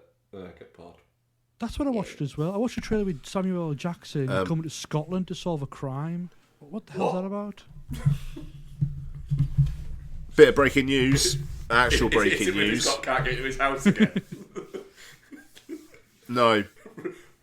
Springsteen biopic Nebraska. Oh. A24 in talks to distribute. Directed by Scott Cooper. Well, that makes sense, doesn't it? Springsteen to be played by Jeremy Allen White. Oh Kinda my makes word. sense.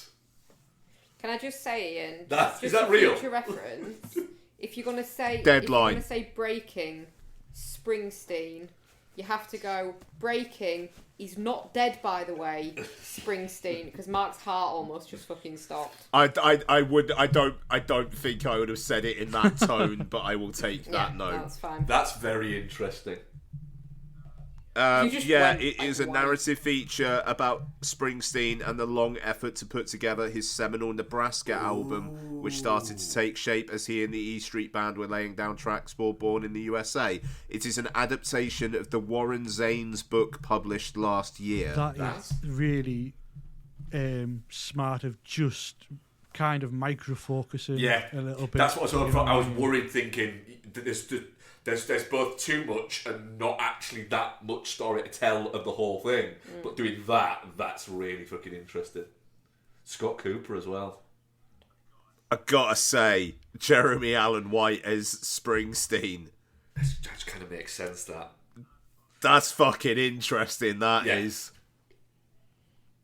Because, I mean, that man has a very New Jersey look about him. It's not as hot as young Springsteen, though. He could be, though. Well, have you not seen those Calvin Klein ads, Becky? No, I haven't, to be fair, no. Oh, worth a YouTube. Yeah, they are, to be fair. Okay. Oh my god, have Fuck you seen it. the picture That's that's been doing the rounds? really exciting. From Craven? Great. Is that right? Great. The Aaron Taylor Johnson one.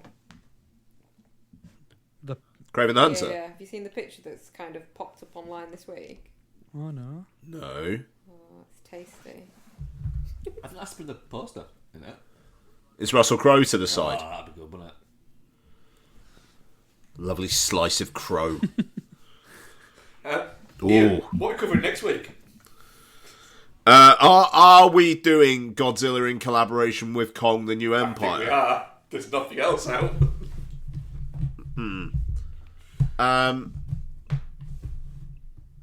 Bex, I gotta say, I'll be honest, I think that promo photo's been online for about Oh, a I'm year. sorry if you Yeah, missed it that. has. That's the poster, isn't it? I don't know.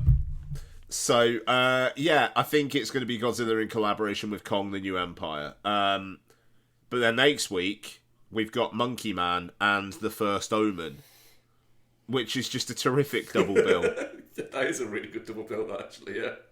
So, you don't have to look forward to next week, guys. Well, the next show, Godzilla in collaboration with Kong the New Empire, I don't think that's going to be one of our banger shows. Well, let's wait and see. Let's see what what fucking shit I can watch in the next week to perk that up a little bit. Well, I'll watch Roadhouse. Nice, let's do Roadhouse. So, let's do Roadhouse. Yeah, I'm happy to rewatch it. Sure. And Twister. All right, we'll do Roadhouse. Twister. Yeah. Fucking hell. All right, maybe I should do that as well. I'll do the Ian's a fucking idiot because he's never seen these double bill, shall definitely. I?